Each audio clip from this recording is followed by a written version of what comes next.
welcome back to the final episode of Tales from Cazilor, the Golden Era.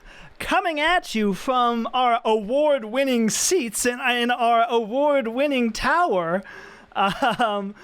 both the D&Dorks and Tales from Cazilor, the album, won Crit Awards, which is a D&D sort of based award show, and we did a clean sweep of all of our categories, which is incredible. Coming into the finale, players, how are we all feeling?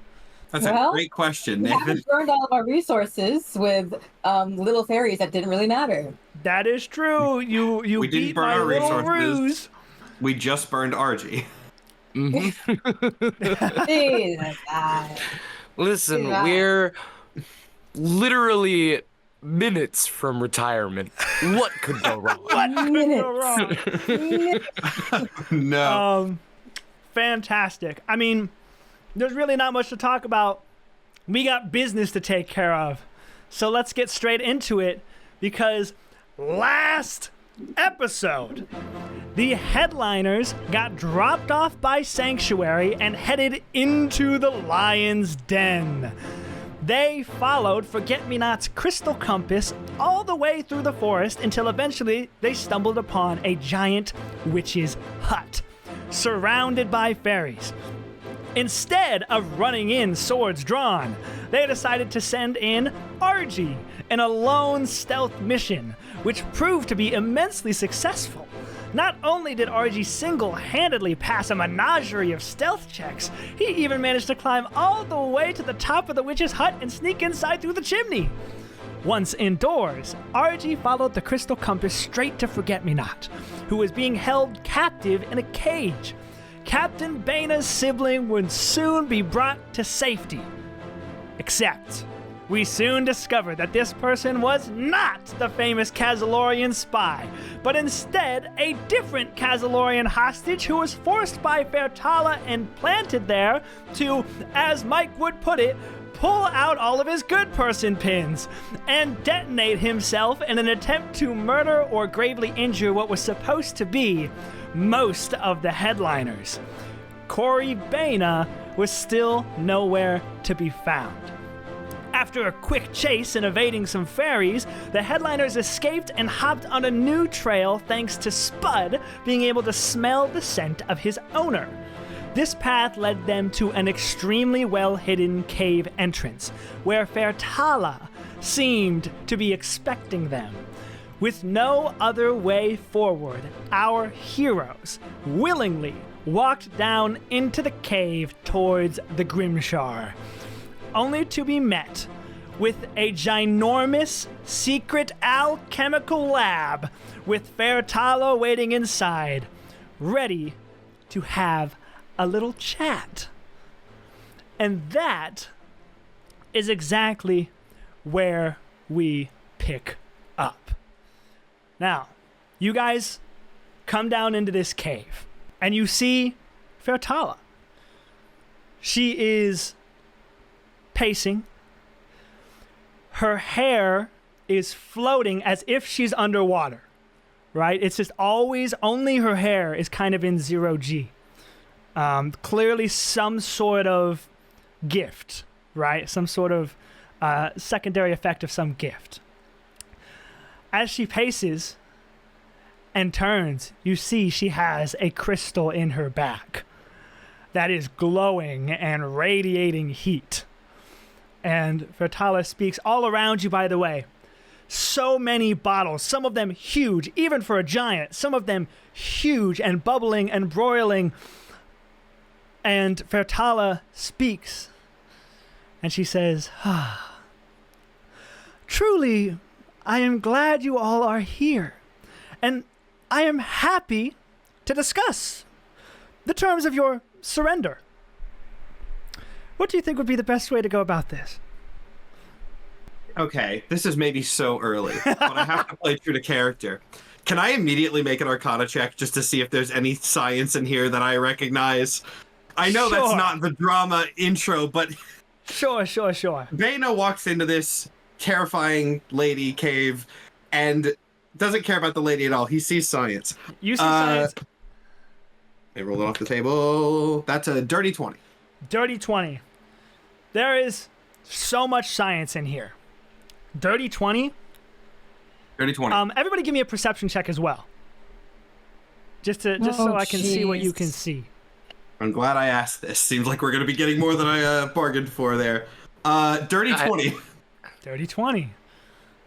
I got a 3. All right. I also got a 3. Wow. Hey, you know what? Incredibly accurate to all of our characters. You guys are focusing on the enemy, and Beta's like, ooh. Get the bad rolls out now. We're focusing on retirement. Get all those bad, icky rolls out of here. I'm officially putting up the Cazilor dice. Too much writing on it. Too much writing on it to be a sentimental. I'm sorry, Nathan. Oh, it's okay. So, you look around. Is there science here that you recognize? Fuck yeah. So much science here. There's also a lot that you don't recognize. For starters, in front of you, as soon as you walk in, you're kind of on this raised sort of dais. And Fertala is kind of walking on a platform below. It's not raised like a lot. You know, you're like 5 feet up or something. But Fertala is walking on this sort of... You see a lot of shit that you don't recognize. So, in the center of kind of where Fertala is pacing seems to be a sort of like circular design. Like, stand here to have shit happen to you. You also see things are incomplete. The ground in part of this lab is completely broken up to reveal like tubing or pipes that have like that purple light in them. Directly in front of you, right below this raised dais, are these ginormous flasks, like potion flask, but they're huge. Like, just big enough to where the top, you could schloomp in. And most of them are empty. 2 of them have people in them. One that of was them... going to be my follow-up question. I was hoping we would get there, yeah. One of them is Highblade Vera. One of them is Splat. They seem to be not, like, cerebral. They seem to be, to use a sci-fi term, which wouldn't really be relevant here, it's like they're in a stasis chamber. They're submerged in like a liquid, but they're not dead. Like, they occasionally twitch, but they're completely submerged in this liquid in these flasks. And they're here. Being contained for some later use, you assume. Also, behind Fertala, at the back of the lab, you see a huge, I'm going to say crystal ball, but that's not exactly what I mean. It is a spherical thing that seems to be made of crystal, but it also has that liquid inside of it, glowing with purple light. But this one is a little bit different. It also has like a sort of ring around it, similar to where Fertala is standing.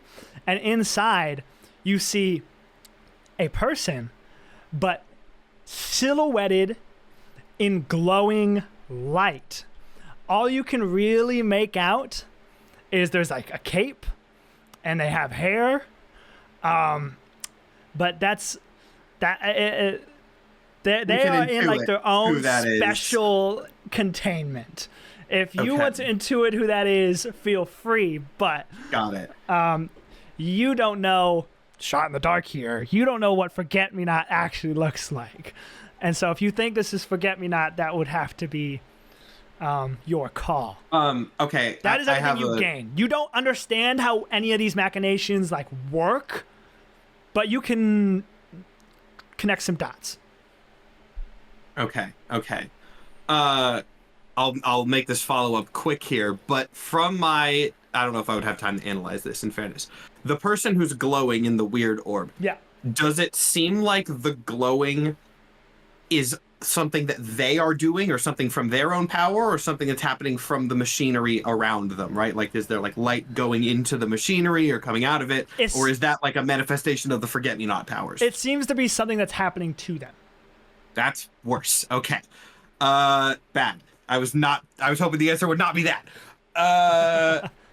All right, I've gotten the information I need to. Cool. We can continue. Focus up, Captain. I believe we were talking about the terms of your surrender. I believe you were discussing it. I was assessing the situation. Thank you very much. And I'm sure you can assess that it's dire. I mean, Beta just kind of looks around again, sort of nods. Yes. I won't beat around the bush. That's great. I'm glad we are entering here on the same page. You see, Mother Nature, as you like to call it, you humans, us giants, we typically call it the wild, but I'm being cordial. You're welcome.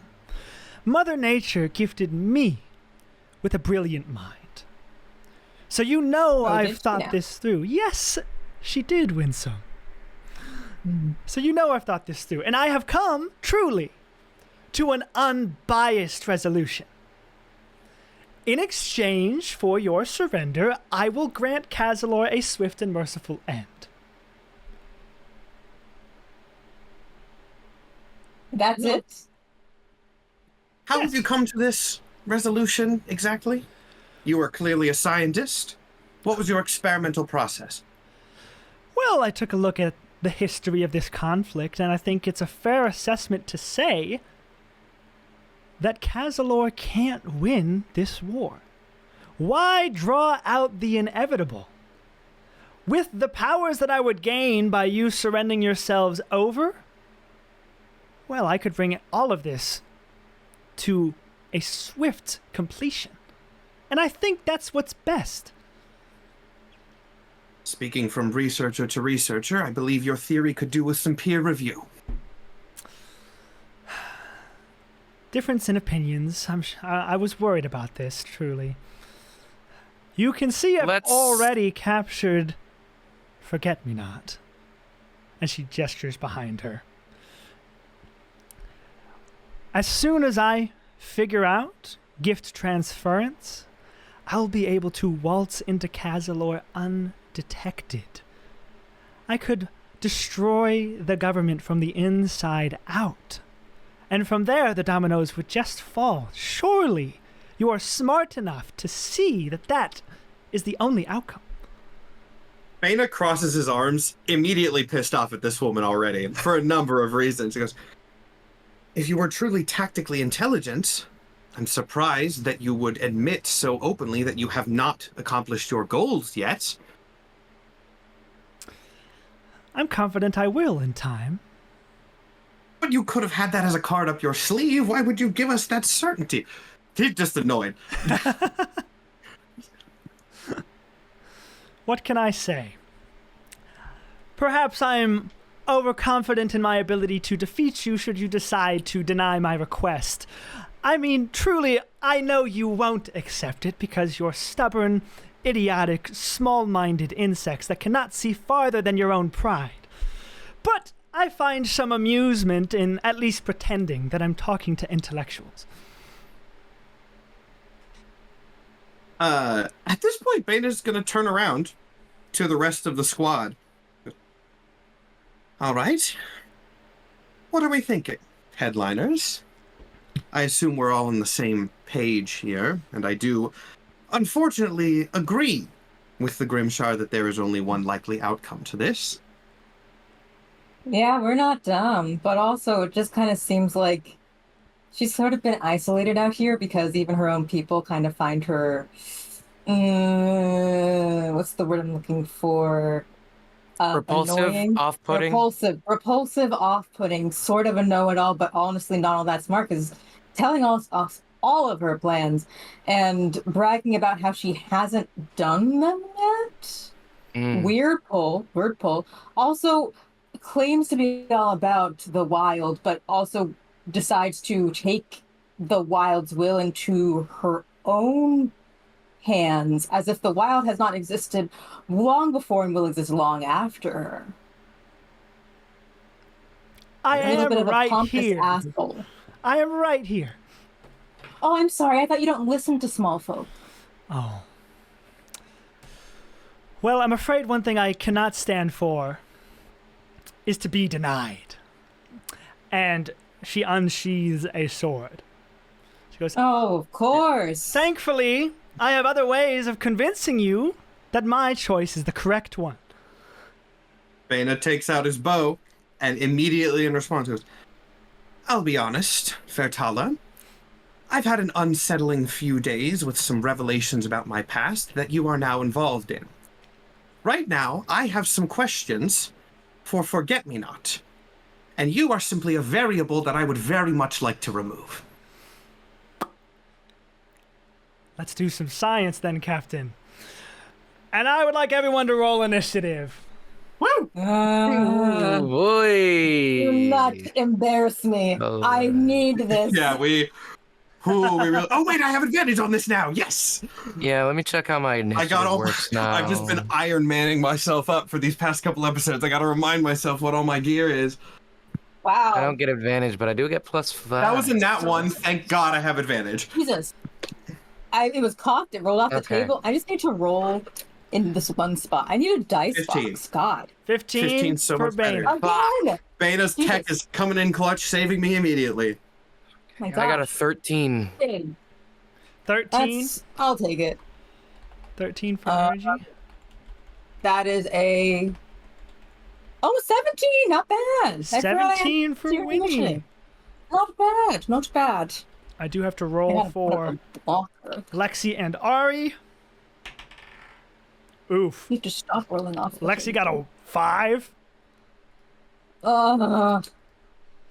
5 for Lexi. As we're rolling initiative, since they're not players, how are Lexi and Ari looking as we're going into this fight? I don't know if I would need to insight check them. I'm just curious. Ari got a dirty 20, by the way. So Ari will be. Oh, she's good. first. All right, that question answered. Ari looks angry. Lexi with a 5. You know, Lexi has that look where he looks extremely confident, but everyone here knows that he's most likely to die. You know? He's looking up like, wonderful. cool, let's go. The only one not blessed. I am literally shaking and sweating. It's so hot in here. I got to hit 2 cool lines right at the start. Does that mean I'm gonna live, or is that a death flag? I don't know. Hey, this is like one of the first times I said something bitchy and didn't immediately die. I didn't so. immediately die. I didn't get blinked out of existence. Combat hasn't started yet. Okay, let me pull some stuff up. If the gang could boot up roll 20 here. Oh, I'm there. Oh, it was Like- booted up. Yeah. It was already I up. think we all knew. I'm let me just literally make sure about everything's. to pass out. I'm so scared for this one. Yeah, Nathan, please leave this in. If we edit out all the other combat stuff, you have to leave everyone being like before the final combat. Oh, I hate this. Oh, I hate this. All right. So here we are at the map. I have a detailed list, just so we're all on the same page, of all the resources that we did burn 2 weeks ago for us. So, Winnie, you used 2 Watchful Aid. You used did? one on I did. RG and one on Lexi. Lexi didn't end up getting to use his, but, you know, it was a precaution. RG, I believe you used 1 Get a Grip and your only superior healing potion, so you do not have a healing potion. And Bana, I've written down that you used a Flash of Genius. Yeah, I think that was the one. You guys had 2 horses, but I don't know if the horses could have necessarily came down in the cave with you. So, Oh, is the cave like down? It's not like flat? I mean, it's a huge cave, but yeah, you had to go like down. Into Oh, okay. I don't think it would have been adequate for horses to traverse through. So yes, we're without horses here. Nobody else used any resources. Again, just to make sure we're all on the same page. Everyone except RG has exactly 1 superior healing potion. If you had like a greater or a regular from before, that is gone. It is converted to your 1 superior. RG obviously already used his. Normally, you see there's a Spud token here.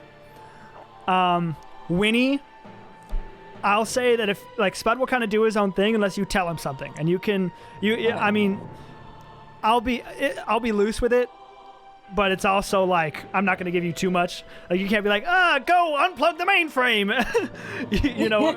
But you can like be like, go do something, or tentative mechanics that we're working on for Witchy's companions is that if Spud is next to somebody rolling death saves, they get advantage on their death save. Okay. So if you want him to go do that, you can tell him for free to go do that. Otherwise, he'll just kind of hang out. I have a question about the map.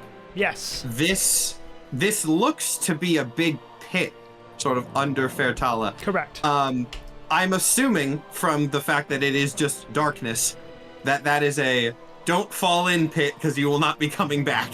Do not fall in. Fertala might be able to come back, but you probably wouldn't. Fertala maybe can super jump up there, but for us that's not something where we're going to be climbing back up in a reasonable manner. Right, correct. Good to know. And okay. You can see here on the left, you can see the flask that Highblade Vera is in, and on the right, you can see the one that Splat is in. And at the far end, of course, you can see the big crystal ball containing who you presume to be Forget-Me-Not, who Fertala told you was Forget-Me-Not. To anyone who did not notice it in the chat as well, note the Adversity 5 tracker, which we have not fought yet in this campaign. Adversity 5. That's more. This is the maximum level for adversity that we have concocted. Oh yeah, that's there. Okay, I need to tuck your guys' cameras completely away to make room for my stuff. So that you can avoid seeing our horrified faces while you fight. I get it. I don't know how, but the stakes feel higher, even though the previous campaigns were literally end of the world type thing. We fully know this isn't the end of the world. I don't know why retirement is just... Retirement is so much more anxiety-inducing than I also the end of the universe. Nathan, because Nathan will straight up kill everybody. I will. Yeah, he will. There is no obligation from the world or the narrative to keep us alive. Yeah. So we really are just on the skin of our own teeth. Yeah. There was a semblance with the other campaigns where it's the universe will end unless we win. If you guys don't win, the universe will continue. So continue. Okay. Everybody is level 10 now. We're kicking things off with Ari, first in the initiative order. Let's go, Ari. Let's thankfully, go. she is almost everybody is ranged here, so she's just going to rotate around 5, 10, 15, 20, 25, 30. That's all we get for movement speed, and we're just going to do 2 anchoring attacks. Let's go for it. First one. Let's go, bitch. Let's go, It's bitch. a 28. That's definitely going to hit. And then second one is a 26. That will definitely hit. Rack up that fucking scoreboard, Ari. Let's go. Good. Rack That's it up. good. And I was terrified that this was going to be like a 28-30 AC. So hearing 28 hits on turn 1, I shouldn't be feeling better, but I'm feeling a little bit better. I too already need to grab more dice. Because Ari Good. On Ari's turn. Good. I think she's finally had her ego broken down so much that it's just there's nothing lower than below sea level. So also, I'm so ready for all of us Su to Young die is in the last- here watching from the cave entrance. Of course he is. And vigorously to He's just going to be just all the way down the tunnel, he sees flashes of light like an anime battle going on just off screen. Yeah, It's yeah. You look up later in the battle, he's on the ceiling doing a rapid sketch. Okay, let's roll this. That's gonna be 23 damage off the rip and 2 anchor points Nice. off the rip. 23 between 2. Okay, that makes more sense. Also, still very good though. She has a bonus action thing she can do now at level 10, but I don't think she's going to petrify anchors quite yet. So that's that. It is now Winnie's turn. all right.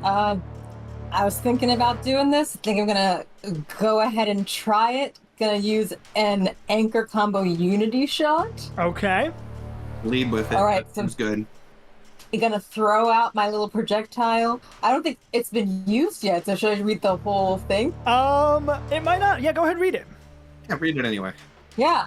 It is crucial that anchors hit their targets. As a stalwart, you can spend your action taking a unity shot. You throw a small projectile at the target, adding your Dex mod plus proficiency to the roll. On a hit, the projectile activates and pulls in other projectiles like a magnet. Each anchor ally on their own turn will gain an additional +5 to their attack rolls with a ranged weapon. This effect will last until the start of your next turn.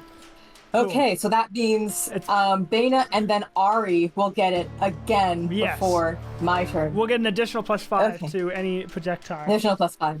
And it is any projectiles, not the next, right? It is any. It's every ability, but I anchor on don't there. remember Any. what it was. Okay, okay. Yes. Every shot, good. Taking my uni shot, I this was swear, early. please Early do go. not miss. It's my Dex plus proficiency. Correct. Oy. I don't know if I'm hitting. I might have to use a luck point, because I do have the lucky feat. I saw you took that. I did my research on your character sheets. I saw you took lucky. I can't genius attacks. Uh, You're on your own there. That's 4 plus 2. Does a... Oh, I have to use my lucky point before I know if it hits, right? Yeah, I think so. What'd you roll? I rolled a 16. I don't think it's gonna That feels. I would redo. I think I'm gonna use a lucky there.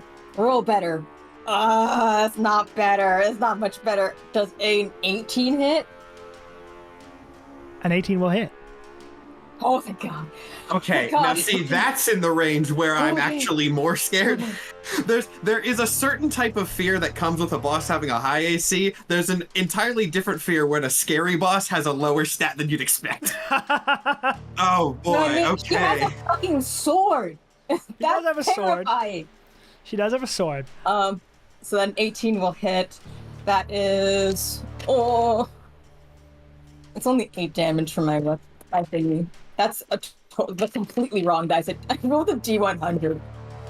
That's only how much damage is that? It's like 4 damage. 4 damage, yeah, but, it's only 4 it's damage. a unity shot, so that's the main It's a thing. unity shot. So now all projectiles from the bonus- start of your next turn will get a +5 to hit, I believe, not damage. +5 to hit. Okay. I'm gonna use a. You can't use a watchful aid on yourself, can you? No. No, you Right. Okay, I will watchful aid Lexi, who is the most likely to die here. cannot. I've Okay. got 1 I'll left. put a little blue marker on Lexi for a watchful aid. All right, You only and that have is 1 my left. action and bonus action. That's your action. Movement. Yeah, Forgot you my can move movement. I thought I somewhere. could do that. Go crazy. Going to move behind this yellow thingy mabobber. The flask, the giant potion The bottle. flask. Yeah. I'm just gonna take the chance that she's not gonna destroy her own shit. Okay, sweet. Is that your turn? Yeah. That is my turn. Thank you very much. All right, thank you for coming. Bana, you're up. Okay. See, I'm already cooking on an idea that might be a little bit stupid. I'm gonna put this out to the class to see what you guys think about this. So this goop in the flasks can somehow put people in whatever the fantasy word for stasis is. Yeah. I don't know if we necessarily want to touch that, but I'm tempted to see if I can get Amphis to like pull Splat or Vera out. Nathan, would that be viable just from like distance? Because I was like, Just we're from looking at this distance top alone, down. no, probably not. Okay. I was going to try to get to Vera on my next turn. I just measured it out. I can just get there with a dash, Oh. with a dash action. So if I you give me Amphis. I should maybe. be more clear. You mean like meant- the distance of the? Okay. I should have been more clear. Distance Size for of the size flask. of a snake. Yeah. If somebody was like at the top using Amphis as like a grapple to pull somebody out, is the flask that size? Perhaps, but then Amphis would have to like make some kind of strength check to pull a dead Yeah. weight of somebody. Yeah, I was about to, I assume there's going to have to be some sort of check, but I do think we can all agree touching the science goo, probably not the play we want to start off with. Using Amphis, it's definitely more possible than not. Yes. Okay, But it would we're gonna require try we're gonna try doing that. We have an anchor on the left, so I'm gonna go right. Get the symmetry going. It's a reference. 1, 2, 3, 4, 5, 6. I'm just gonna go right next to Winnie. And then I'm gonna fire with a +5. I'm gonna do a classic tactic. I'm just gonna try to lead with a blind. Lead with a blind. So, blinding attack, which is going to be what will You got a be +5 to with my- hit. Yes, Yeah, you got a +5 to hit. that will be with all of my bonuses, thanks to all my crazy tech, a +16. Wow. So I really hope I hit this, and then she just will have to make a save. So that's Yeah, not yeah. guaranteed. But all right, that's a 19 on the die, so that's I mean, a yeah, that's gonna hit. 35. Yeah, that's gonna hit. Science. Roll damage for that. Yes, So that roll a does save. get damage. The still. DC at level 10 is 19, correct? The DC is a 19. Yes, DC 19. 19. She passes. Ooh, okay. I'm not. I guess it kind of tracks. But you still get you the roll damage. At the very, You roll damage. oh, I did get max damage, so that is 13 damage. 13 damage. And I still have another attack. The question is, do I want to? Okay, I have 4 of them. I actually think I am going to go for another blinding again while I have the bonus, because I would love to blind her where she's out of melee range of everybody, so it's going to be harder for her to enter a fight. Yeah, go so for it. we're going to blinding attack second time, still a plus 16. That is going to be 16 plus 16, 32. Definitely hits. Roll damage. I'll roll another con Damage save. again. That is going to be 8 damage. 8 damage. And she passes the save again. Okay. It beats it. Oh, god damn it. Do I have? I don't think I have anything. How much damage did you say it was? 8? The second was 8, yeah. So it was 21 total, I think. I could technically arcane jolt if I wanted, but I'll save those. I'll save those. All right. Yeah, I think that's just going to be my turn. I have the strategy up. Okay. That is Bana's turn. RG, you are up. Okay, I am shocked that I don't go after Fairtala, but that's chill with me. I am going to take a cunning action dash to go about 20 feet, or 25 feet, about 20-ish feet. And it's about, I measured it out before, it's about 60 feet for me to get here at the base of Vera's basin. Now. Yeah. How bad would the strength check have to be for me to try to tip this over? Tip this and over. start pouring out some of that liquid. Okay, so the tipping over, these things are kind of bolted into their little stands. It'd be a hell of a strength check. I will say there are mechanics in place if you wanted to attempt to break it. Okay, I would like to attempt to break it, failing the ability to push or otherwise if you keel it over. Trying to push, I mean, you can just see when you approach that these things are kind of in their in their thing. I mean, you're like 5'6" and trying to push over like an aquarium the size of a RAV4. Well, I took my cunning action, so I do have an attack or an action if whatever need be to try to break. It would be an attack. You try to damage it to break it. Do I just roll for an attack? Roll to hit. All right. I'm going to let my character die get one more try at this, because this should be pretty low stakes. There was a half second where you paused at the worst time, and I just heard, I'm going to let my character die, and I was like, huh? Well, the character die came through. That's a 24 to hit. 24 will hit. Oh, yeah. Roll damage. There's a motherfucking damage threshold, you bitch. You better believe it. Bitch. I get 1d6 plus 3 damage. 6 damage. 6 damage passes the damage threshold. Nice. And you do 6 damage to this, to Vera's bottle, and it creates a little chip. That's not what you want to hear. That's not what. Well, it's better than nothing. It's progress. It's It progress. creates a little chip. Vera doesn't seem to notice at all. You see, she's just kind of floating, and it's sort of like a stasis in like this weird symbiotic fluid that's she's inside of. But I believe that is your whole turn. Yes.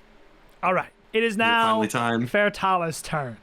There it is. Fairtala is going to leisurely step forward. And she goes, "Oh, look at you all scrambling.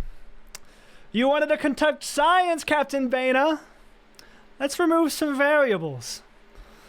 And the crystal on her back begins to glow even brighter, radiating heat. I need everyone to make me a DC 18 wisdom saving throw. Wisdom save. Okay, that's a fucking +0 for me. Okay, got a +2. I can make it a +5 if I need. Nope. Roll it off the table. I roll it off the table again. You know what? Oh my fucking god. Oh, I got a 16. I'm gonna Flash of Genius, boost that up to a 19. 19. Okay. I think I might use a second lucky point because I feel like it's really fucking bad to lose this. Lexi got a 15, but he's going to use his Watchful Aid. And we'll see what that rolls. My wisdom is +0. I got a 16 on the die. That's such a good roll. Just not Damn it, I still failed. Fuck. Lexi got a 2 on his D12 Watchful Aid, so he only gets to a 17. And then Ari needs to roll as well. Lexi actually has the best wisdom save out of everybody. Ari actually doesn't need to roll due to her gift. I lied. Wow. Okay. She cannot be That's good to know. charmed or frightened. So, who failed? I think everyone but Bana. Everyone but Bana and Ari. And of the players. Cool. So, Fertala begins to speak, and every single word that comes out of her mouth is dripping with sincerity and truth. You are wholeheartedly believing everything that she says. And she goes, all of you are not listening. And listening is when it hits. You cannot win this war. A swift end to Cazilor is the greatest mercy you can provide. And the best route to a swift end is for you to surrender yourselves over to me.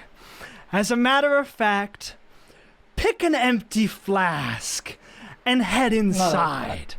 And everyone who failed must do that as she imposes her will upon you. On our next turn or like right now? I have no move. On your next turn. Okay. That is her entire turn. She is going to step forward even more. So she was here. She goes 5, 10, 15, 20, 25, 30, 35, 40. She's going to end her turn here. That is her whole turn. But now everybody except Bana and Ari, you need to try with all of your might to enter one of these empty flasks. Hey, our two anchors anchors are up and still have to That is something. Okay. Bana survives that just off pure strength of autism. She told me to do it, and he goes, that doesn't make any sense. That doesn't make any logical sense. You're crazy. Bana, you see Lexi just glaze over in the eyes. Yeah. And start bolting for the one nearest with the clearest line, which is actually not yours and Winnie's because there's two people. He starts bolting over here. The unfortunate thing is I did have to use my Flash of 15, Genius to save that, which took my reaction, so I can't do anything to stop 25, that now. 30. He might dash action too. I mean, 30 dash. Dash action. 35, 40. He does have to walk past Ari. So 45, 50. Now Ari needs to hit this shot as a reaction, or he's gonna dive in. He's a slippery bastard, unfortunately. So he has a really high AC, but Ari also has a crazy plus to this attack. Here we go. Also +5. Only applies to Fertala, but I like the thinking. It does. It says we'll get an additional +5 to their attack rolls with a ranged weapon. Write that down, because I think Momo's technically right, but the lore flavor of that is it's meant to be like a magnet. Yeah, you hit Fertala with it, and then everything else. Yeah, we should write that down in the book though, because that was a good catch. So it only works on giants. It only works on whoever you hit. Oh, okay. It's like a vacuum shot, basically, where it pulls in other things. It can work on anybody, but it's supposed to only work on whoever you hit with it first. Gotcha. Okay. She does roll a 26 on an anchoring attack, and at the lip of the flask, Lexi becomes restrained and cannot move. It's going to take 8 piercing damage for that, and he goes out of the way, and he will remake his wisdom save for taking damage. Come on, Lexi. Not even close. All right, that is Lexi's turn. We move on to round 2, starting with Ari.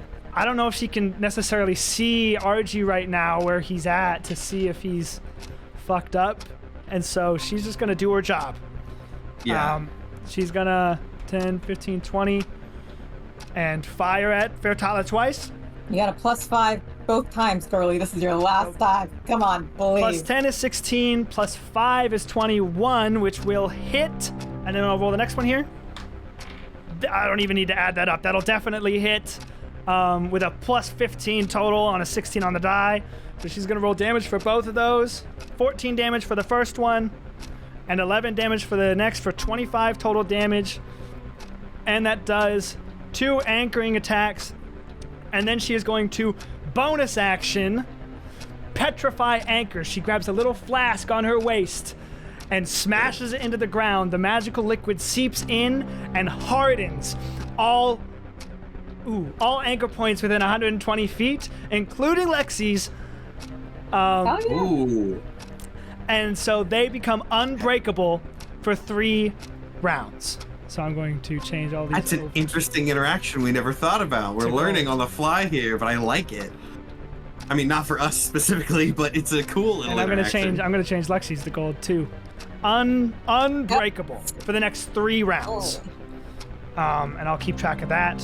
That is her whole turn. She only gets one of those petrify anchors. It is now. I also have one. We have Winnie's. It is now another shot Winnie's at it. turn. It's the end. It's the end for me. I Well. start walking towards. I'm gonna interrupt. I'm assuming it's open in front of me, the one that's open. Yeah. Yeah. Bana might not have a reaction, but Amphis does. So I'm gonna throw my arm out, have Amphis whip out, and try to trip her. Wrap around her Is that something thigh or Amphis can something. do, or is that a thematic thing? I mean, I have a deflect attack reaction, and he can use normal reaction. It's not like a grapple. I'm literally just trying to like throw her off. If you'd rather me make like a bite attack, I can do that. But I would ideally not want to do something damaging. So it's just going to be like wrap around ankle, pull her back from. So that's going to be a grapple stuff check. if you So allow. it would be opposed athletics versus acrobatics. So it would be Amphis's My athletics athletic. versus Winnie's athletics or acrobatics. I'm gonna take out the Cazilor dice because they're gonna roll like shit on me anyway, and I have shit strength. Okay. I was totally actually right. do That's a have freaking 8. decent athletics. I didn't realize. Oh wow. Oh, it's a 7, so you better fucking beat that. Amphis has a +6 to athletics. I did not actually know that until just now. I didn't even give it that. That's just a steel defender thing. So that is going to be a 12. Yeah, that beats my 7. Yeah, Cool. so you take a So- step and just snake. So Winnie is restrained by Amphis. But Yeah. Winnie, you still have your action and your bonus action. Although you are being grabbed by something, you could still make attacks to break free with disadvantage. Attacks. I have a ranged weapon, so I'm just gonna be hitting it. So with my hands, would it be considered an unarmed strike at that point? Yeah. Well, I have a +0 for damage there, so doesn't Okay. even manage. Then don't doesn't even bother. Don't even. Oh, okay. +0. If you can't I'm just do like any whacking damage- it. I can't do any damage. I'm just hitting a crystal snake with my empty hand, and it's just going clink, clink, clink, clink. You're punching a rope. There's Yeah. not gonna do much. You Yeah. are restrained. Okay. That is Winnie's turn. Bana, it's your turn. Yeah, was it a bite attack? I did not do my hope originally was that you were gonna get to do a save redo at the end of your turn and not on damage. So I didn't do anything damaging yet. Okay. Though I may in a second. I have an idea. Okay. But we're gonna try it anyway. Since I have Winnie sort of grabbed at least. Yeah. We're gonna fire. I want to try another blinding this. Okay, you know what? Since and the +5 from the anchoring or the unity is gone now, right? Because Winnie. Because Winnie Yeah. had her rolled turn. over past Yeah. Winnie's. Okay. I have 2 more blinding attacks. Since I only need 1 to hopefully get Fairtala stunned, we're gonna go for it. Yeah, We're gonna try to go blind for her it. again. This seems like a weird to use them all so far, but I only have a +9 to my attack now. That is a 9 on the die, so an 18. 18 misses.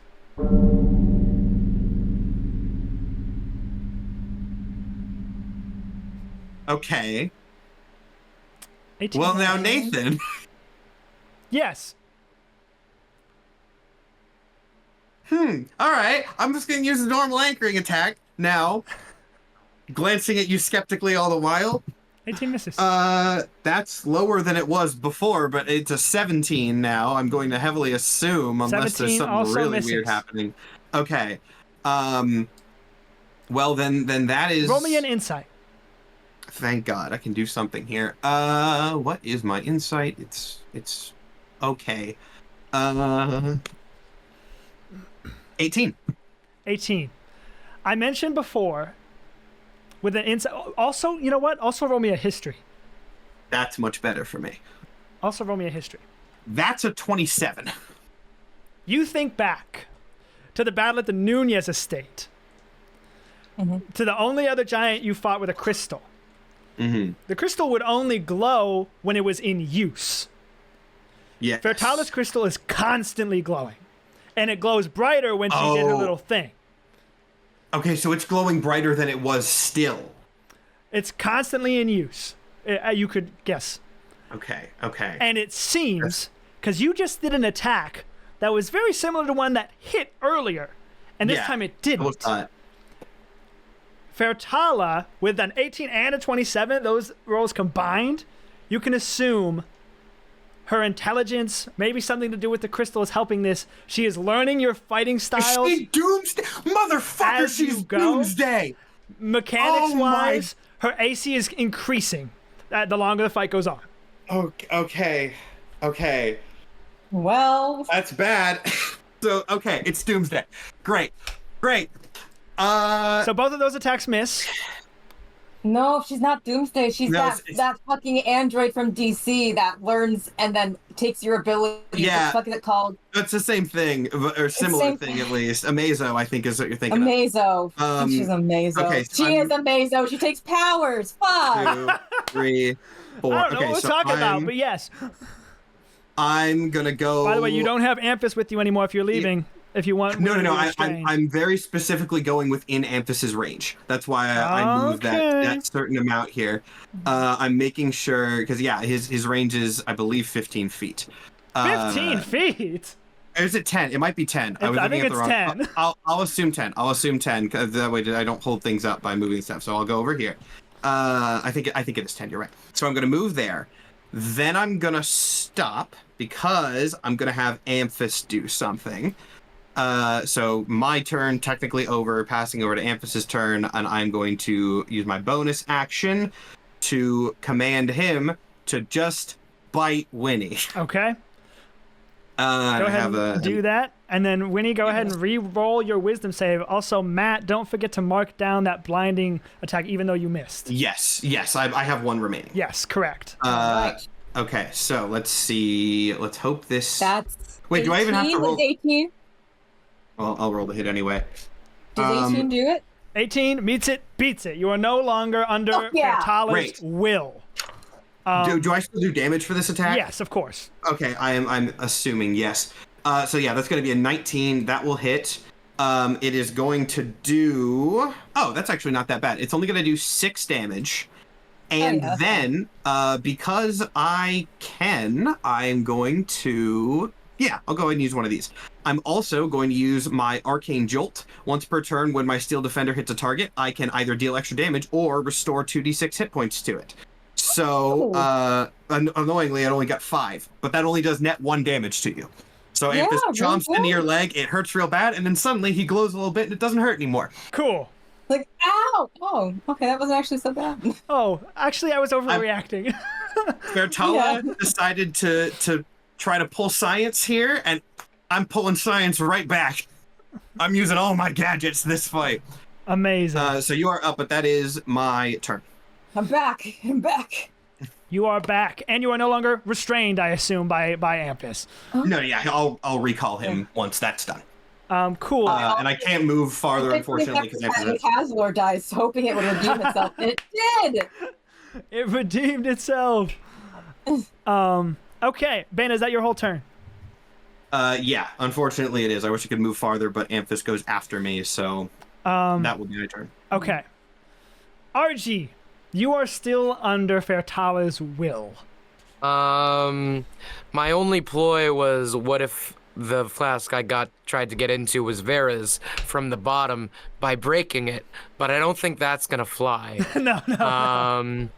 And I can't possibly path anything where I pass Ari and Lexia's restrained, so It there's doesn't no look way I'm like not it. getting to this flask right here. Nope.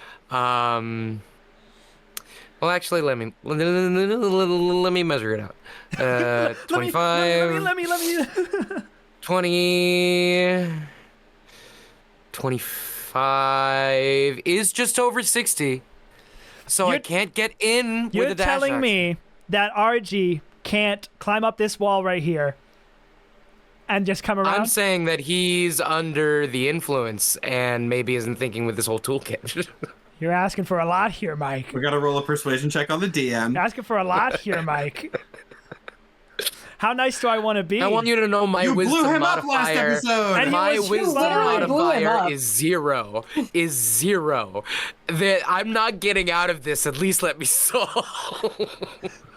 How nice do I want to be? You know what? No, I think RG is a smart kid. If there is the fastest Yeah. possible route to go, he's going to take it. If that's what he believes is the I best gotta course get in of that action. tube. Gotta get in that tube. Shloop-loop. You go in. That said, once you enter in, Fertala's will has been amended. You have conducted her task. And if you can, did it cost extra movement to get in there? Did it cost a dash It was a action? cunning action dash, so I still have like an attack. You are now within your own mind in the tube. You have an attack, and you have until the end of your next turn to break out. At the end of your next turn, Wow. you will go into a coma stasis. I changed my mind. The tube sucks. I want out. Yeah, like the cold, harsh reality of hitting this stasis fluid and going, "Oh, what have I done?" And immediately fighting back. Now it's a tube. 2 to hit. No. It's a tube. I Oh. did get a 2 on the die, but does a 9 hit? A 9 does not hit. No. Why? No, that does not hit. Cool. So that is your turn.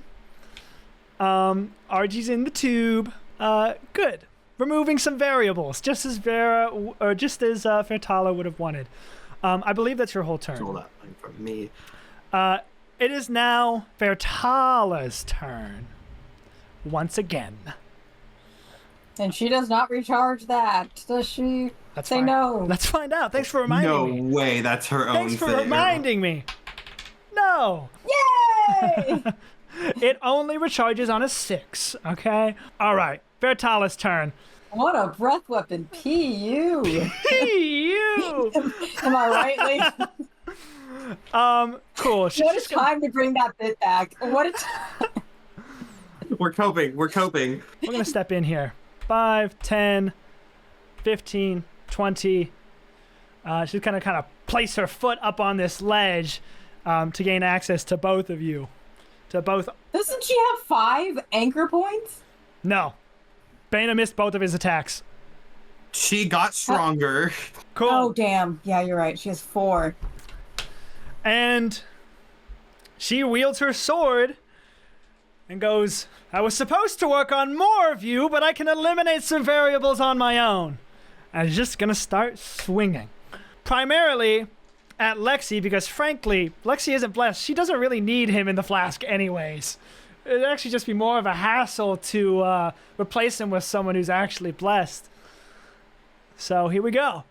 And Lexi is restrained, so she gets advantage. Oh my god. Devastating facts of our reality. First attack misses. That's incredible, actually. First attack was only a 13 to hit, and Lexi has an AC of 17. Second attack is definitely going to hit. Third attack is also going to hit. Fourth attack. That's too many of those. 4 attacks? Fourth attack. He's a slippery bastard there. It misses. It misses. He gets to add his proficiency to his AC, otherwise that would have hit. So only I 2 of imagine these he's hit. got like the permanent anchor point, like rolls under it, blocks it with the unbreakable vine. I mean, he's still under her spell. Oh, right. Never mind. So, but this No, damage hopefully will it's snapping the fuck out this of me. damage will make him reroll the save.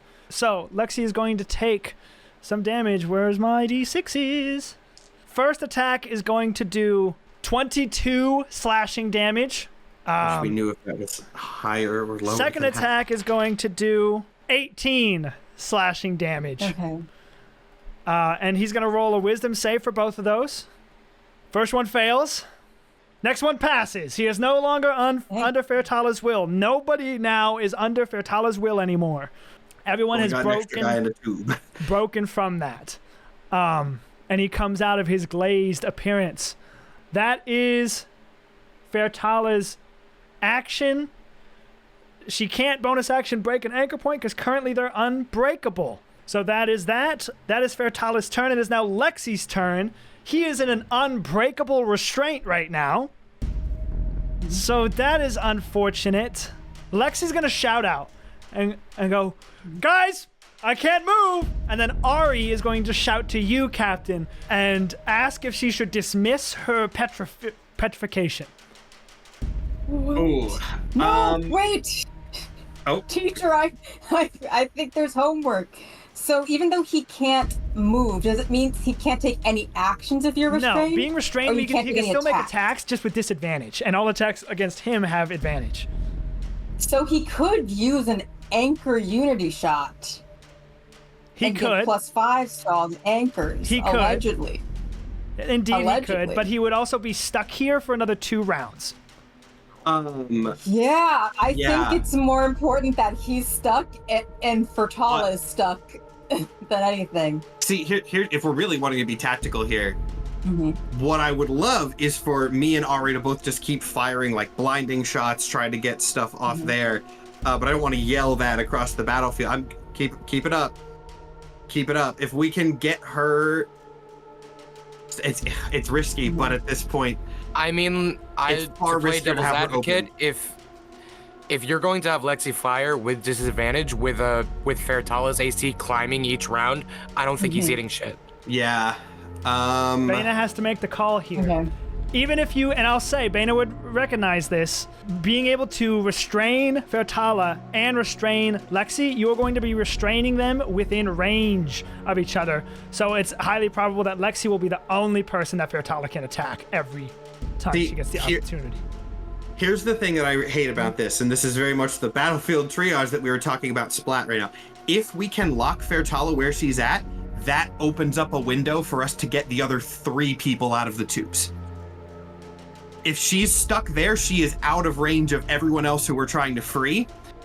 And I think that takes priority right now, because if we can have a round to get everybody out, it's a numbers But game. also, if she's restrained, she can't use her sword. Yes, you can. No. This You restrain can't works. do restrain. Restrain works differently. Restrain works differently for giants in this. this system. There is no restrain. It's just your speed is set to 0. You Yeah, can't I move. was saying restrained as like the actual term, not the mechanics right, word, which I should have been more specific. Oh. They become immobilized. Yeah, Okay. immobilized is yeah, it's people in chat are saying trolley problem. It is trolley problem. Yeah, but it sounds like you've made your decision. Yeah, no, I'd say we try to stun her and take that opportunity to get people out of the tube so we have our full team. So Lexi is going to try to use a unity shot. Winnie might hate me for this, He's gonna but roll with disadvantage. He got a 19. That does not hit. oh my god, that's climbing fast. It does not There's hit. a way that we can like weaken it or something. He's gonna roll again. Oh wait, combo actions cost your full action, so that's his whole He takes turn. your full action. Does it so? He has a bonus action. He has can a drink bonus potion, action, right? He can drink a potion, but he might choose to give watchful aid to somebody instead because he has all of his. Who could use it the most? Probably one of the anchors, right? I mean, if he sees what's going on, he's smart enough. Like he heard you make that call. He's smart enough to know what you're going for, so he's gonna give a watchful aid to Ari. Okay. That's what he's gonna use his bonus action on. In danger. Matt, if you're thinking, how do we make the AC stop going up? It's definitely taking out the crystal. Oh 'Cause if yeah. the crystal's making it happen. Yeah. That's the Okay. strategy. Lexi kind of sees the decision that you've made. You see that that realization happen on his face. He knows what he signed up for. He is proud to be a Masmus Knight. He goes, "Yes, sir. Ari, lock her up," and gives her a watchful aid. And that is his turn. We now move into round 3, and it's Ari's turn. This is the second round of her Petrify Anchors. When we come back to Ari again, her Petrify Anchors will be normal. So, she is going to... She's in fucking range is the problem. And she just saw her brother dive into a fucking vat of stasis fluid.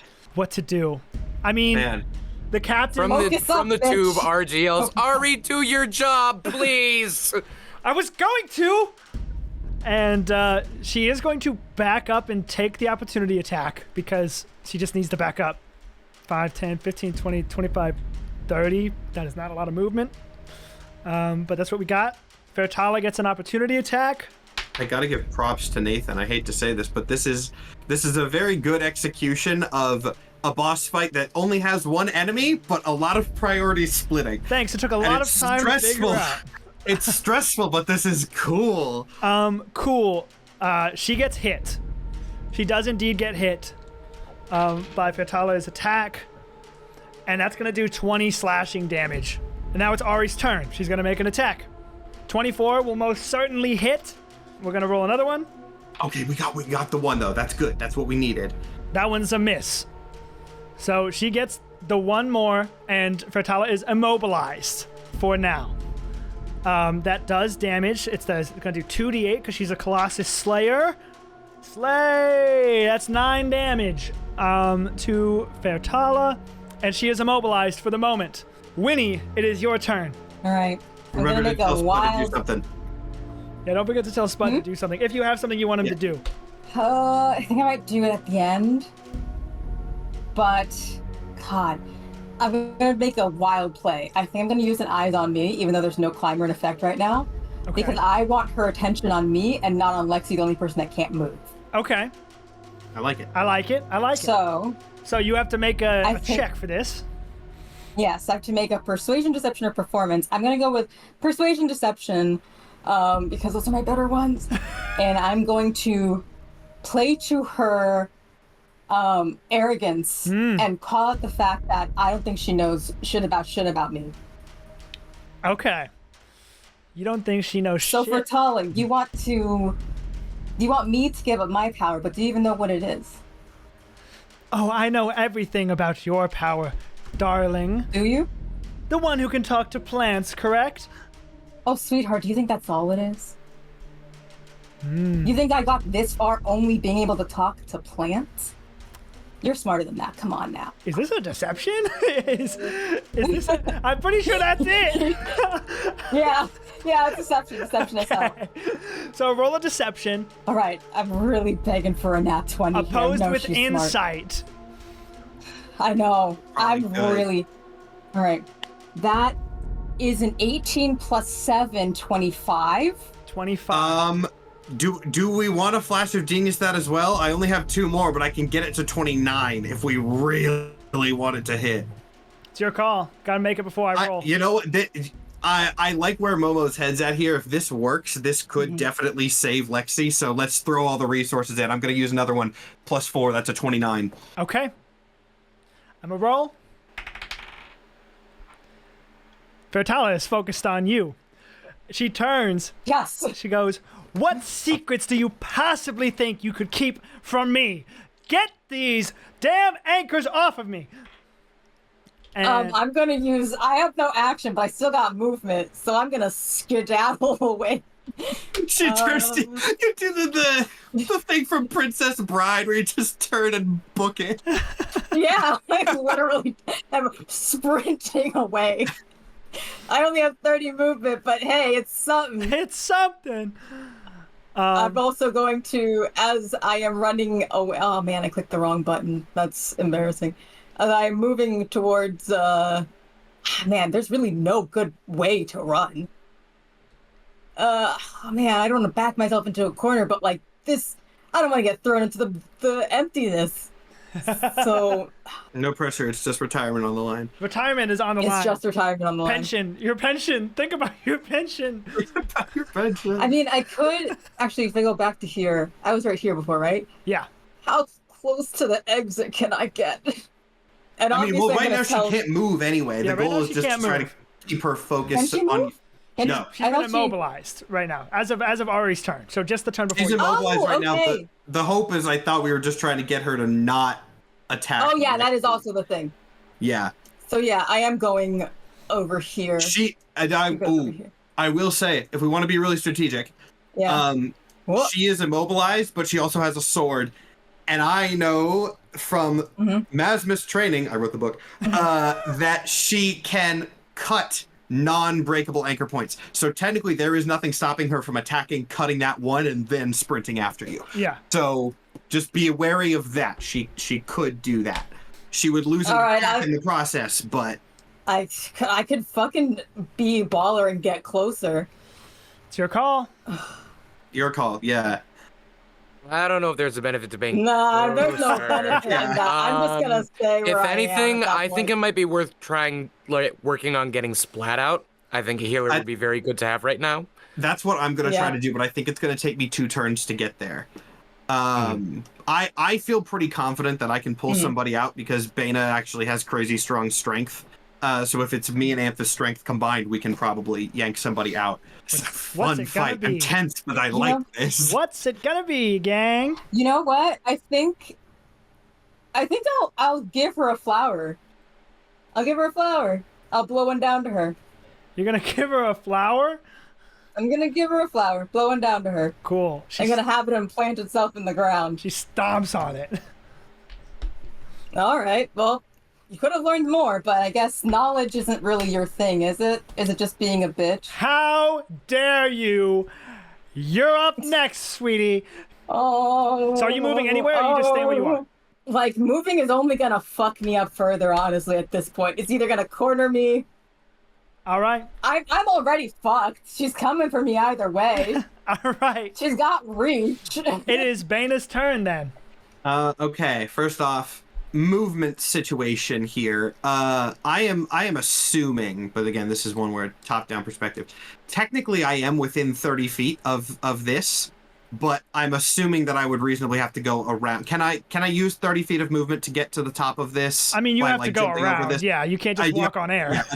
Yeah, well, yeah. My question was like the height of these. You're gonna have to things. go Like, here and then. it was worth. Yeah. It was worth asking. Around. So 1, 2, 3, I 4, forgot to use 5, my 6. bonus I'm right. action. I'm right there. Oh yeah. I mean, if you want to do, I'll be Oh. nice. If you want to tell Spud to Spud. do something, you do have another comrade in a jar, and 2 other comrades in jars. If you wanted to like. Oh, it's a bonus action to tell Spud to go do something. If it's extensive, yes. If you're just like go over there, I'll let you do that for free. But if it's like an extensive like order, then yeah, I'll say it's a bonus action. We'll treat it like he's your familiar until Splat comes back, if he does. If I don't like that. Okay. Well, speaking of weird action nonsense, we're gonna see if you'll allow me to do this. Yeah. If I did use a dash action to get right up here, could I use my bonus action to work with Anthus to pull somebody up, or would that take my action as well? Oh, 'Cause I pulling can use somebody my else is going bonus to take your whole action. Well, can I command Anthus to use that as his action, or would that still be mine specifically? It's going to take your action to pull somebody out. It's going to take mine as well. Okay, it was worth asking. It's going to take your action to pull somebody out for sure. In that case, there is no reason for me to dash action up. I can just go ahead and fire some stuff out. I'm gonna do something. Was Spud going anywhere? I was just gonna tell him to, I think, go towards, like, run for you. Run for me? For Bana? Yeah. Okay. Yeah, to Bana. To get to Splat. Okay.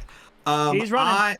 Since Fertala's pissed and probably going to go for Winnie, I am going to start off my attacks here with Tanglethorn, like around here, with Fertala in the range, but Tanglethorn between Fertala and Winnie. I believe we did make some modifications to this in the book, but those aren't like tested yet. So I assume we're just using the ones that are currently. Yeah. Use the ones that are Okay. currently. Tanglethorn's going to get a Yeah. debuff because it's kind of insane. Yeah. In that case, yeah, I'm just going to put that on overlapping Fertella's space, but between her and Winnie. I think I'll still keep it a small circle, but yeah. Yeah, whatever It'll works. be like I'll let you put it in because I'm reading it. Like a 15-footer, I think is what we decided ultimately. And that is a DC. This also scales, I believe. So DC 19. DC 19 dexterity. DC 19 dexterity save. Cool. Legendary resistance. Well, I'm glad it burned at least. It's good to have those burned. God, I'm so fucking scared right now. Burning a legendary resistance is at the very least a buff. The question is, do I want to fire another one of those again? You know what? Screw it. I got 2. I'll burn another one. So I have 1 blinding attack remaining, 2 Tanglethorn. Same shit, different day. Let's go. Second one. Doing a second Tanglethorn? Yeah, I mean, if in Vaina's mind, if I saw her expend some effort to do a legendary resistance to that, I go, she doesn't want that to happen again. Cool. Second legendary resistance. Burning 2 legendary resistances in a turn, I'm actually so okay with that. I'm so okay with that. You have no idea. Second legendary resistance. Then let's see, can I do anything helpful with Amphis from where I'm at? No, we'll just leave him on me. So then that's my turn. I can get to Splat next turn. That Easily. is your turn. All right. RG. Hey, buddy, at the end of this turn, you're going to get a little sleepy. Yeah, so, let me level with both you and the audience. The most damage I can do in a single turn without a crit is 9. I don't think 9 damage is going to break the goddamn thing. You said RG's a smart kid. Yes, good climber. I did. That's what got us into this mess. How do you feel about me using a climbing maneuver to try to get out of this flask? Covered in goo on a spherical glass surface. With sharp things? With sharp things. With sharp things. You don't know that I can't do like a Mega Man wall jump to get some height. I don't. You are submerged in liquid, which I think would make a Mega Man wall jump tough. I don't think that's gonna fly. I don't think you can do a climb move to get out of here. I will say, locked and loaded, I have Ari's character sheet in a link ready to send to you for if you go coma style. Oh, okay. So you can keep playing if you go coma style. Okay. Not immediately death, but okay. Yeah, just passed out. Not dying, just passed out. Chad is suggesting something that I don't know the specifics of this ability, but I'm going to toss it out. Can you get a grip on the inside of the jar and use it as a handhold? I leave that to Nathan's. Yeah, that's a genuine question. I don't know if that is allowed. How many get a grips do you have, RG? I'll strike you a deal. 2. You have 2 left? If you burn both of them, I will allow you to do a climbing maneuver that you would still have to pass in order to get out. I don't think it's worth it. I don't think it's worth it because we still got to kill her. I mean, we could, in theory, drag her to the ground and just take all our hits, but I don't know if we're going to get that lucky twice. I mean, we're not in, like, immediate everyone's going to die danger. Yeah. Winnie's got her distracted. I can just hope for a crazy roll, and I'll at least get a start on breaking the flask. And someone, maybe Ari, can try to break me out. So no, there will be no. No, okay, that was the deal. Get a grip shenanigans this time. The get a grip mushroom made sense to me, but if you're not willing to sacrifice the resources, then I get it. Go ahead and make that attack It makes sense. It's just an extremely bad deal to take right now. Yeah. As the only climber on the team. Yeah. Well, that was the opposite of what I wanted. That's a nat 1. So, night, RG. So, you're in this goo, and really what it is you are completely submerged in it. I have half a mind to throw this against a fucking wall, but I'm just going to put it back in its box. I know D&D has mechanics for drowning. Ignore that. This is weird goo. What you basically feel is you cannot hold your breath any longer in this goo, and you inhale the goo, and everything fades to black. And I will send you a link to Ari's character sheet. Cool. Imagine this was literally almost all of us, and just there we go. That's the end of the season. Sorry. Why do you guys. think she was so confident? Like, hey, enough talk. Just get in the thing. And all of you do. Get in the goo. It was a hell of an opener. This combat would have been 30 minutes. Like, that's it. That's the end of the story. All right, and just for simplicity's sake, I do also have Lexi's here for Winnie's. I'll just copy both in the Discord chat. What about me? You'll play as Am I just You'll screwed? play as Amphis. I absolutely would. Just slithering around. Okay, hopefully you should still be able to peruse through that stuff, and let me know if you can edit the health on that on your own, if you would need me to do it. But cool. Yeah, RG passes out in the sleepy goo, and for all intents and purposes, until he is rescued, he will be playing as Ari. That said, it is now Fairtaler's turn. I think she's had time to calm down, don't you? I don't think she's as mad anymore. If she's not mad, Lexi dies. So first things Betraying your first. boyfriend like that? First things first, she's gonna make an attack on this one anchor that she can attack. First one's a miss. Nice. Second one's a hit. That's still 2 attacks down. That's great. So that she is now mobile again. And we know where she's headed. 5, 10, 15, 20, 25, 30, 35, 40. And she's going to start swinging at Winnie. And she goes, "How dare you call me, of all things, a bitch?" And That's your line? I am incredibly kind. And she will swing at you twice. That would be a good animatic. Am I kind? First attack is going to hit. Second attack is going to miss. I shouldn't egg this on. I could have said you swing like a bitch, but I didn't. Wow. We're all very proud. Wow. Terrible damage rolls. You only take 10 slashing damage.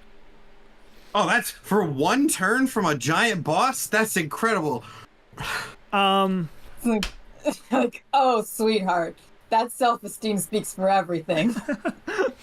Gonna roll to see Is if she her- within my reach, or is she still too far away from me? She's within your reach. Okay.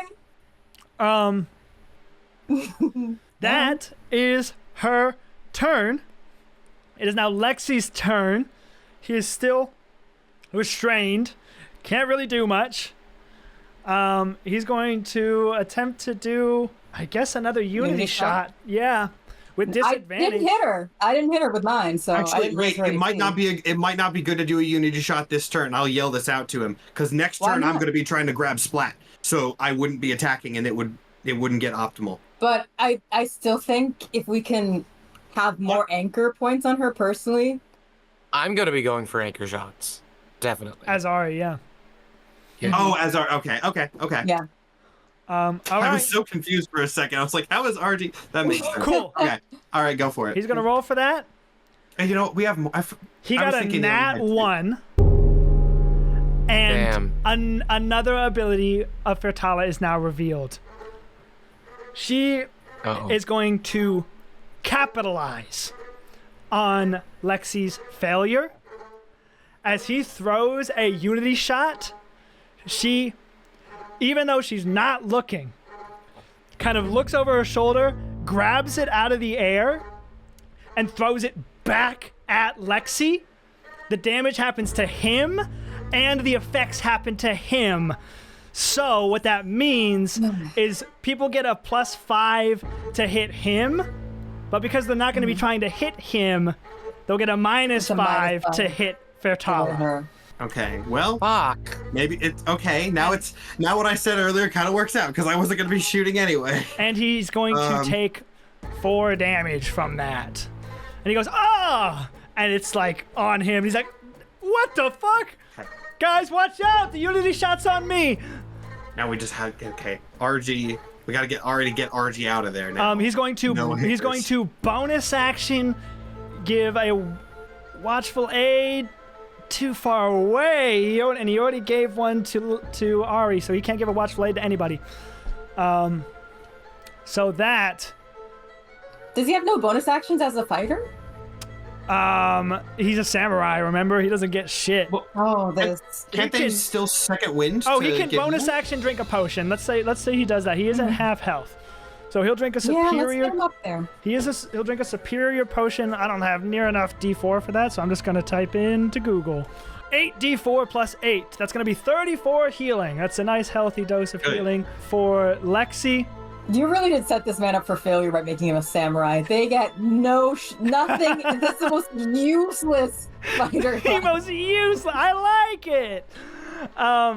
Your opinion's bad. Okay. That is his entire turn. And with that, we enter into round 4 with Ari. And I believe this is the 3rd round of Petrify Anchors, so they now convert back to regular. So Yeah. all of these are going to become red again. With her AC climbing and already getting -5, like, I don't know if I feel confident enough with just a +5 bonus to hit for me to get anything, so I might switch to shooting at RG's class. Yeah.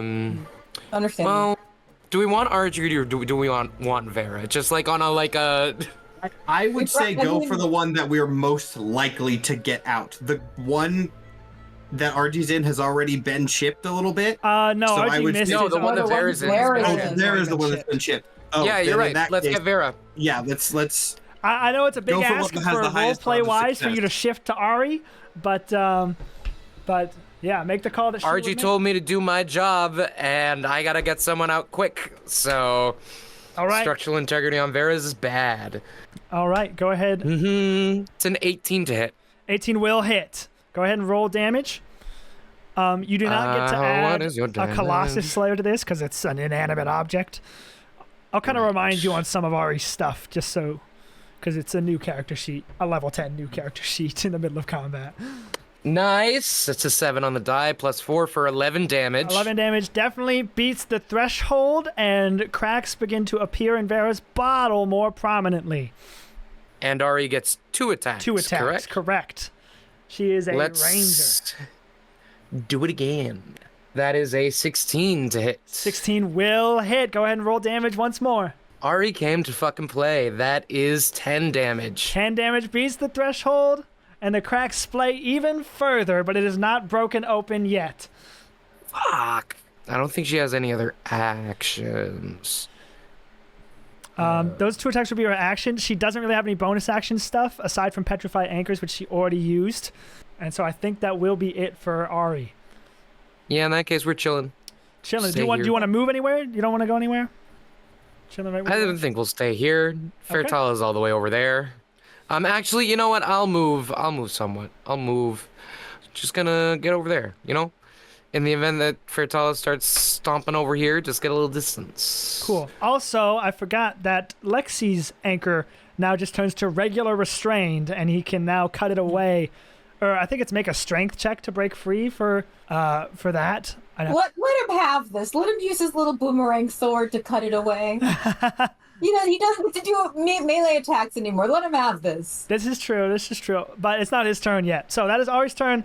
It is Winnie's turn. Winnie, you got a very angry Well, there's Fairtala in front of you. It's no longer like combo action stuff. She's just here to fuck you up.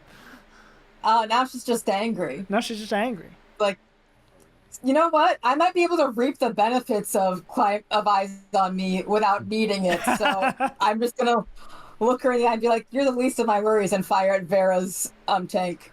Okay, you will, if you choose to fire at Vera, it'll be with disadvantage because Fairtala's kind of in your way and within like your... I like mean, when you have an enemy you right have in front of movement. you and you want to attack somebody else, that just kind of gives you disadvantage. This is kind of... that's like not Cazilor stuff, that's core D&D mechanics. If someone's actively in your fuck-up zone, they'll fuck you up. I am going to tell Spud to... I'm going to tell Spud to keep going. Okay, To Spud help. will. You got it! Oh, 5, Almost 10, dropped my 15, 20, dice. 25, 30, 35, 40. Here's Spud. Okay, good. you know what? I'm going to take the opportunity attack to waste one of her reactions. Okay. Oh, that's so I'm going smart. to move. Because you're still at full health, right? I have 93 hit points. No, Oh, just kidding. I have great, 88. okay. I have 88. So I'm fine. That's still pretty good. All right. She will hit. Okay, yeah. I'm going to actually move more towards the exit. No, I'm gonna actually have her move towards this way. This way. Because even though I'm quote unquote boxed in, that means more people have view of her back and her battery. All right. So it's how much did I take? You for take that opportunity? 19 slashing damage. Okay, not terrible. Not great, but not terrible. And I'm going to take a shot at Vera. Within range. 115 feet. All right, that is how much did I add to that? I had like quite a bit to that. I have, that's a 21 to hit. 21 will hit. Go ahead and roll damage. All right. Ooh, that's a chunky 10 damage. Chunky 10 damage does break the threshold, and the flask looks ready to burst and is beginning to leak. Fucking break, will ya? How many? I guess I can take my second shot. I can take my second shot. You can. If it's right there, go for it. You know what? Should I use my last lucky? What did you roll? I can't attack it next turn, so I would go for it. I used a nat 1. I got a nat 1. But if I use a lucky, it doesn't matter that it doesn't trigger her thingy. Unless her thing is a reaction. Is it a reaction or is it just an ability? You don't know. I'm going to take it as a reaction and just tank my fucking nat 1 and keep my lucky point. Cool. She is not able to capitalize on your failure here. There is something more to it that you don't know about. That's my action. Bonus action. I can bonus action. Give a watchful aid to someone? I could, but I also do have... Oh, I haven't used my reaction, have I? Your reaction? I don't think so. I haven't used my reaction. Because I forgot I do have a defensive maneuver.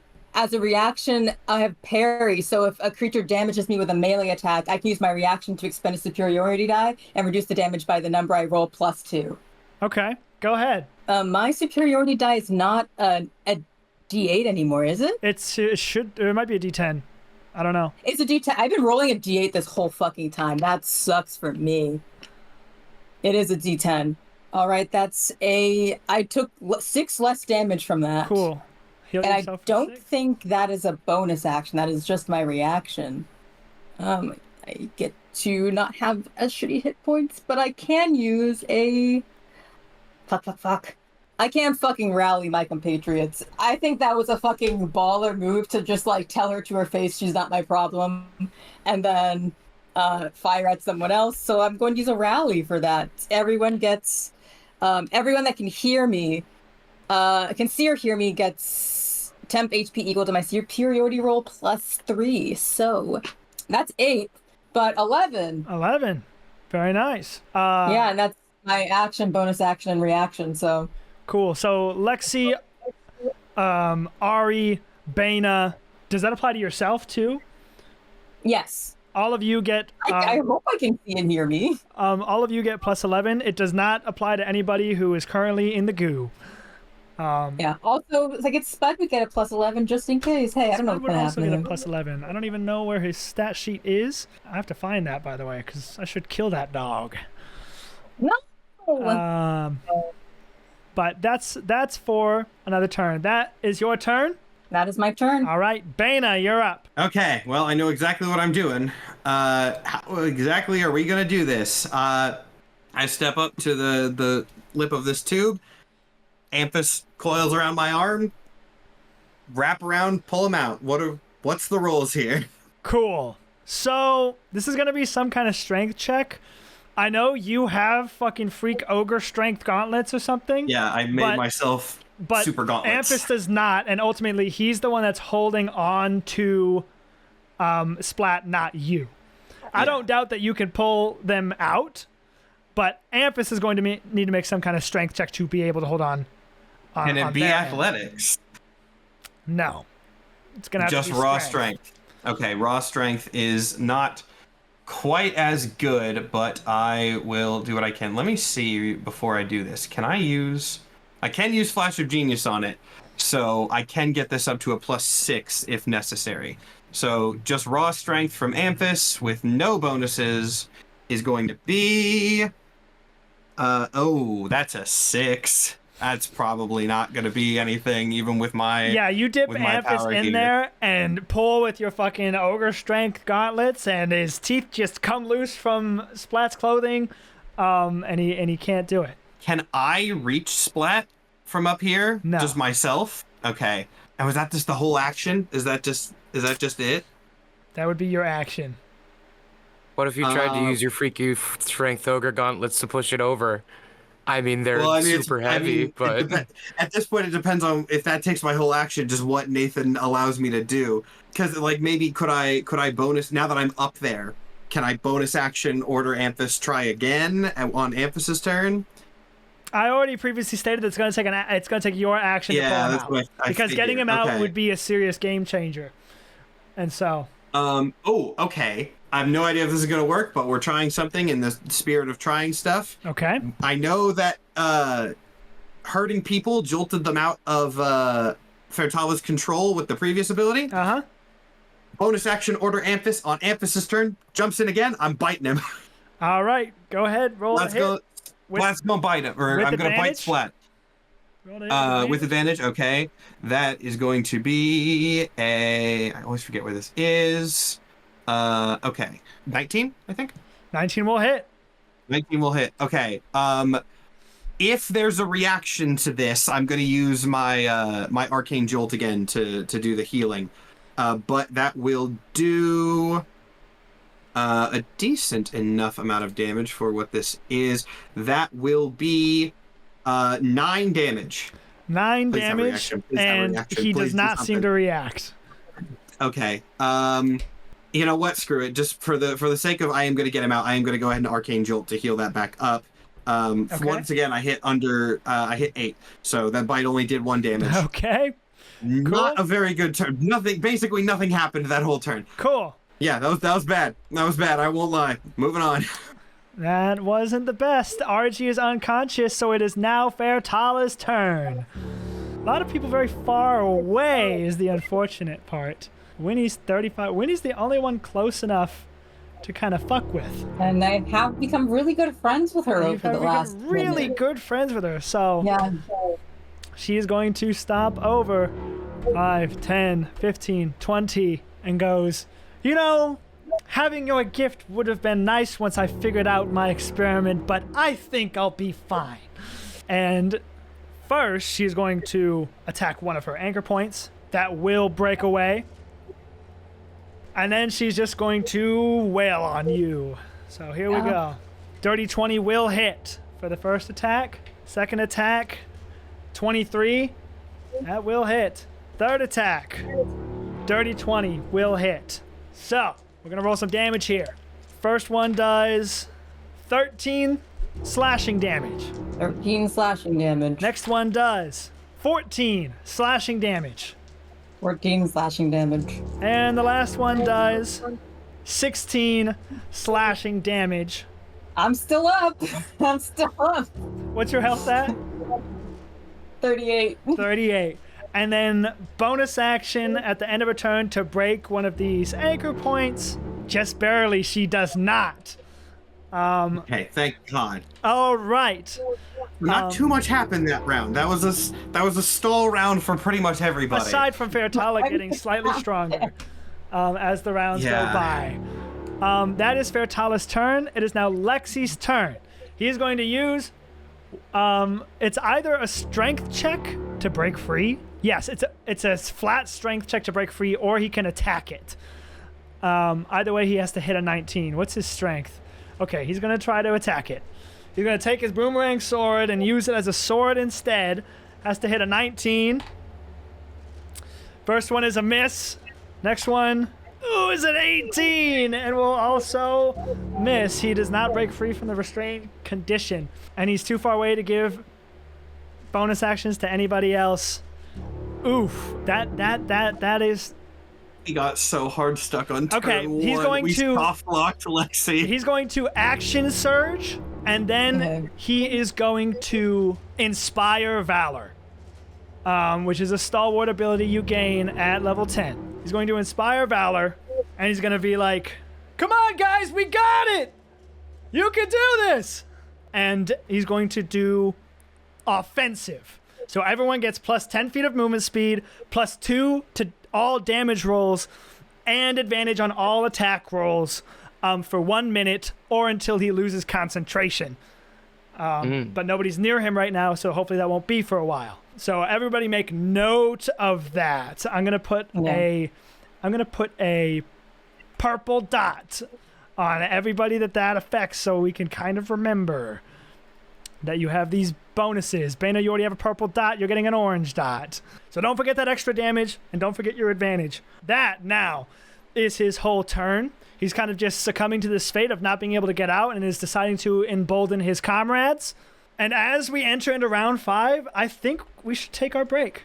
Okay. Yes. I think we're so close to getting both these people out, but we've just not made any progress. We're going to take our break. And we are back. Shit, we probably have stuff to promo. Hey! We have the next shows. Hey! Let's start with the most important stuff. Physical Masmus merch, like the Masmus flag and the hoodies and the shirts and all that stuff. The store is going to close shortly after the campaign is over. I don't know the exact date. If I had to guess, probably a week after the YouTube release, the store will close. Now, the source book will still be available and all that stuff, but all the physical merch will close. So if you haven't got it and you want it, this is your time. It's going to close very early September. Aside from that, hey, we're an award-winning show. Woo! This is Thank you to everyone who voted, by the way. I don't think we said that at the beginning, but it was a community vote thing, so we do appreciate it. Yes. It was a community vote. Thank you for that. Oh, look at that. Did you know it did that? All kinds of tricks coming up with Mike's camera. Also, this is the last campaign-oriented D&Dorks live stream. For our campaigns, we're going to be focusing more on the edited style on YouTube, but it is not the last D&Dorks live stream. Take it away, Matt. All right. Actually, first, I got to talk about something that's going to happen next week, because by pure coincidental timing, while this is the last main campaign episode that's going to be live streamed, we do have a live stream next week still. we are doing a one-off DM'd by first DM debut on the show, none other than Nikhil Clayton. Yes. Because the Marvel Multiverse RPG, a system that we did a one-shot of a couple months ago to great reception, has just recently released its X-Men expansion book. And Nikhil, being the X-Men guy, really wanted to DM a one-shot, and so we said, heck yeah. So same time, same place next week. We are going to be doing an X-Men one-shot. I'm going to be a player in it. I think the cast is... Momo, are you in that one? I am! You're in that, right, yeah. It's myself, Momo, Panda's coming back for it, and Comic Drake's debut on the show. So it is going to be a very fun one. I already know my character, and it's going to be stupid, but in a great way. So tune into that, and if that gets you in the mood for more superhero content from the D&Dorks, that is what we are doing for the next series. Now, this is going to start on September. I'm going to check the date here. I believe it's the 18th. Yes, it is the 18th. That is a Wednesday, because we're not changing the upload times. It's just going to be uploaded to YouTube like normal without the lives. The next D&Dorks series is called Power Play. It is a superhero show in a very Saturday morning cartoon style in the spirit of Teen Titans, Young Avengers, things like that. And it is about superheroes and the news media. If you're a Spider-Man fan and J. Jonah Jameson and all those dynamics, you will love it. It is also within the now more officially titled Anti-Cosmic Universe, which is the same as Agents of Hades, but this is first. Power Play is going to tell the story of the first superheroes to ever appear in the Anti-Cosmic Universe. First scene of the show is the thing that kicks off superpowers. So if you're curious to see that, if you want to see me DMing some superhero stuff in a more traditional comic book superhero style, tune in. It's going to be fantastic. Are we revealing the players for for Power Play? I should say the cast. We have a nice mix for this. We have both Nathan and Mike, who I just gestured to in their positions on the Discord call, which is not what you guys see, but we have both Nathan and Mike returning as players. We also have Jess coming back and making his debut as a first full series cast member. TB Skyen is returning. Yes. And this is not a mini series like Agents was. This is a full, again, unscripted like this, but I'm putting it in the 8 to 12 range like Cazilor, probably somewhere around 10, and that will start on September 18th. We got a lot of post-production. We have so much art. It's going to be the same production quality as Tales from Cazilor, if not a little bit better because we have more time. We have more time. Mark your calendars. September 18th, Power Play, Episode 1. All right. And with that, we're ready to swing right back into this combat in round 5 with Ari's turn. Take it away, Mike. All right. First thing first, I assume Ari has all 3 of her Tangle Thorns right now. Yes, correct. Should I just go for 2, or should I just do an Angler Shot and then a Tangle Thorn? You don't know if I'm- Fertala has any more legendary resistances. It's a tough call. You know what? The first thing I'm going to do is throw out a Tangle Thorn. Okay, so that's just something you can do. Well, actually, is the range on that different than your bow, or is it just Tangled? I don't know. Let me check. I think it's the range of your bow. That makes sense. As part of your attack, you can choose to replace any number of your ranged weapon attack with a Tangle Thorn attack. So that, yes, it's just your bow's range then. Yeah. So yeah, you're definitely within range because your bow is like 150 feet. So cool. You place a Tangle Thorn. I'll just move this old one. Bink. I assume you want it somewhere there? Yeah, that was good. Cool. Fertala has to make a dex save. No legendary resistance. And we'll burn their last legendary resistance.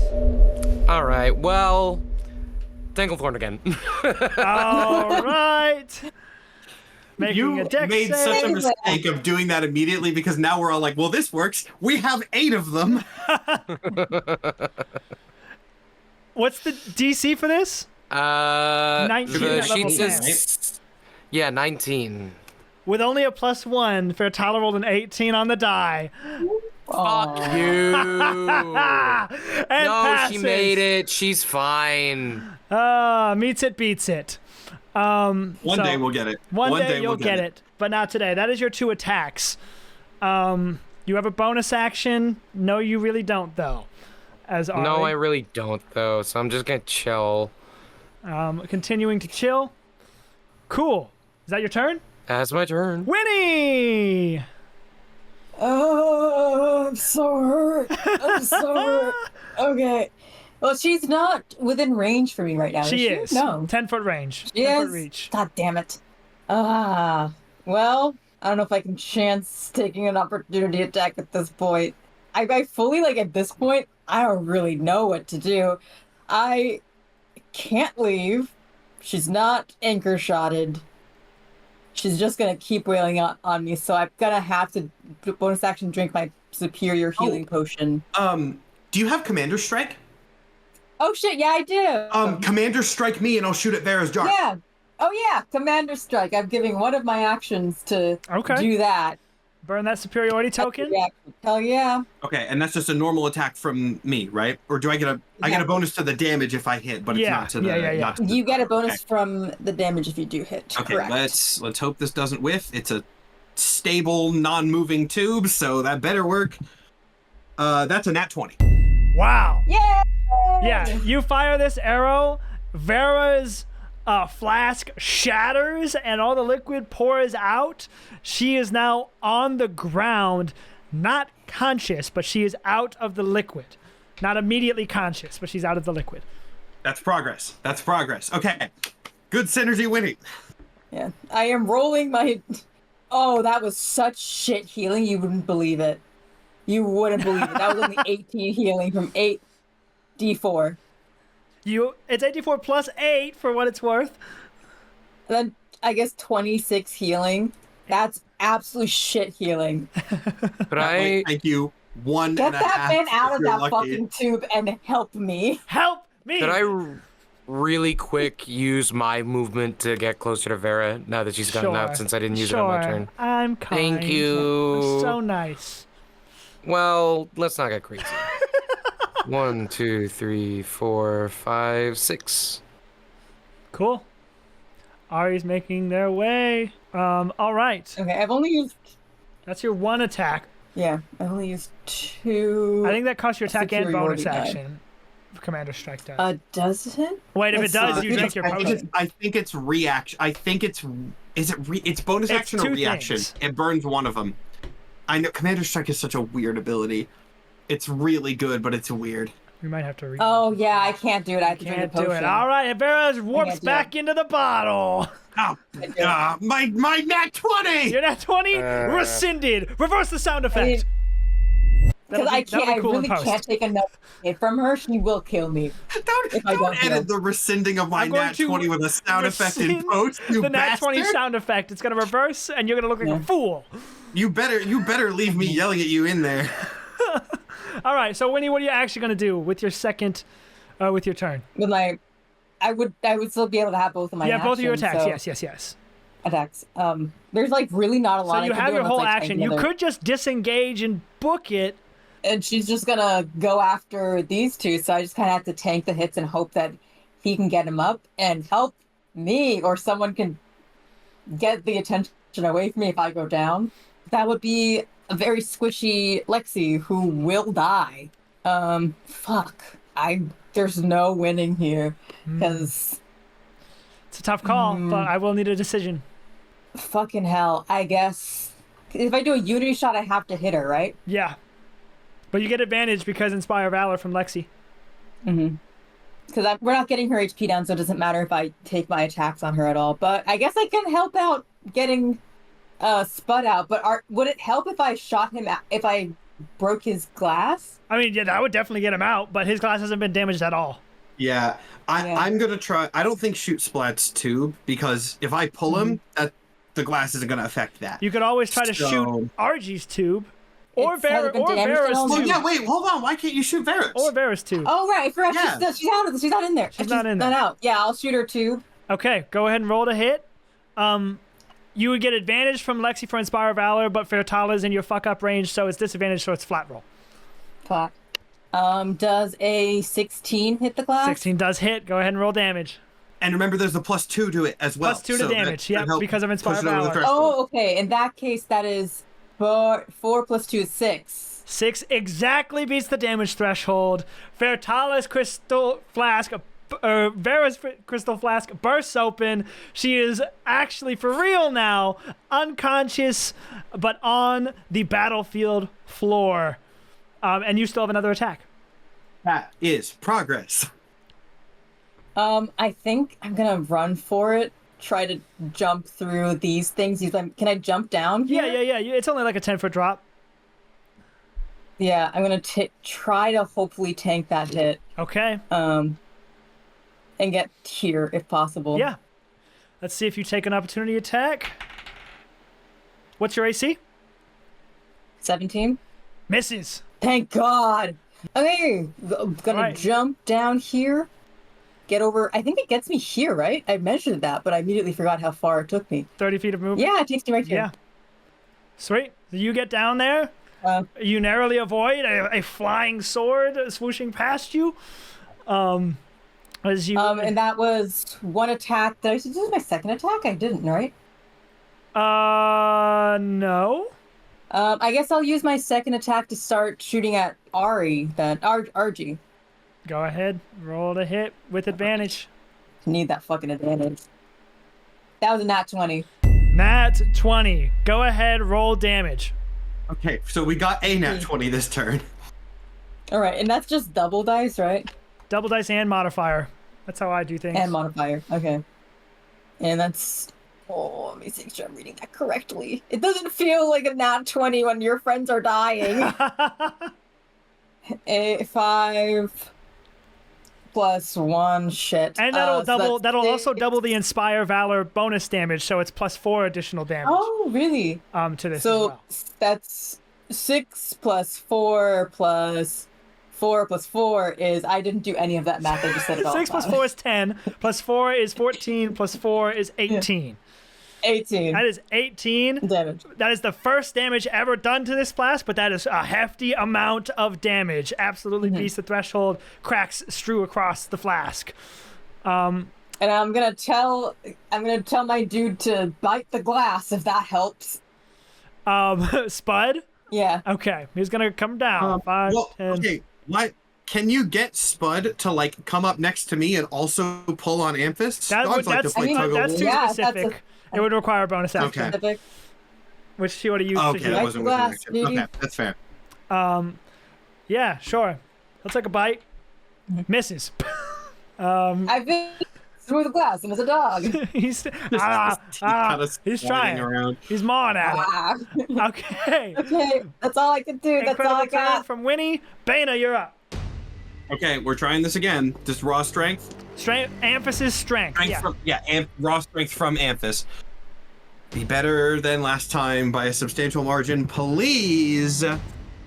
That's a 17, and I can buff it if needed. Your choice. I think a 17 is probably good enough. We're just gonna roll with that. 17 is good enough. You sloop Splat's unconscious body out of the flask, and he is in your grasp. Okay. That took my whole action. Once again, I'm assuming. That took your whole action. Yeah. Now he's out. I'm going to put him. I'm assuming I can just kind of dump him wherever. I'm going to dump him somewhere. like here, specifically so that he's a little bit covered from Fairtala's range. And then now that he's out, Amphis, bite him again. Munch. All right. Hope that works. I'm assuming I still have advantage. Let's see. That was a 16. Yeah, a 16 will hit. 16 will hit. Once again, unless this does like 2 damage, I'm just gonna do my taser of healing again. Oh yeah, that was actually a good chunk. That was 11 damage. So I am gonna taser of healing, so that net 4 damage to Splat. Net 4 damage. And hopefully he gets up from being bitten. The healing that you have done to him, he goes, oh my God, where am I? Hello, we need to go now. Are you sure this place looks kind of sick? Go around. I'm just gonna point at Fairtala. Hey, that's Just a giant! Go around this way. Spud's down there. Oh, okay. Sure. And then kind of just. I have movement, so I'm gonna go around like not super far, but I'm just gonna go back down around to where Spud is, so I'm kind of next to him, and then. Just like as people are getting their bearings as we move on to the other turns, I'm going to be very quickly battlefield briefing Splat on what's happened. Cool. Splat is with us. I'll say his turn can be now, but there's not really much he can do. He's getting his bearings. He'll like follow you down and join Spud. But he doesn't have any way to like attack.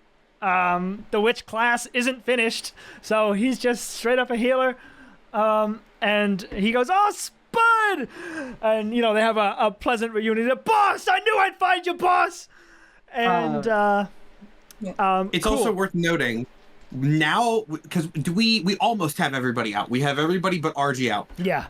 It might be worth trying to shift the battle down so we can also have the option of freeing Forget-Me-Not. Yeah, something to think about. I just had a thought. Do we know that her battery is always glowing? Yeah. Mm-hmm.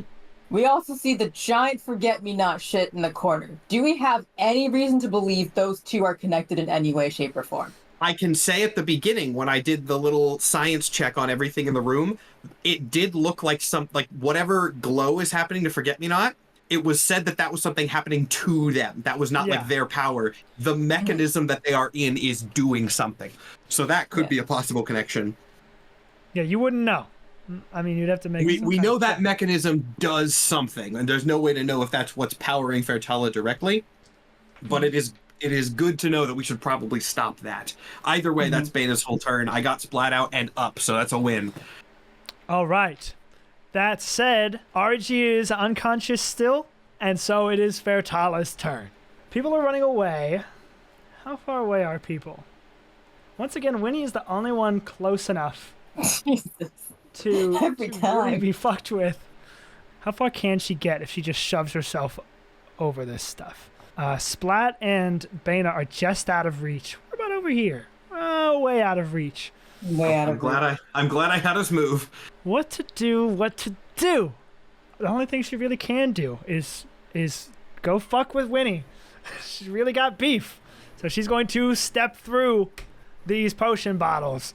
Clink, clank, clank. 5, 10, 15, 20. She kind of steps over them. 25, 30, 35, 40, Did she just leave my range? No. She just entered Dang your it. range.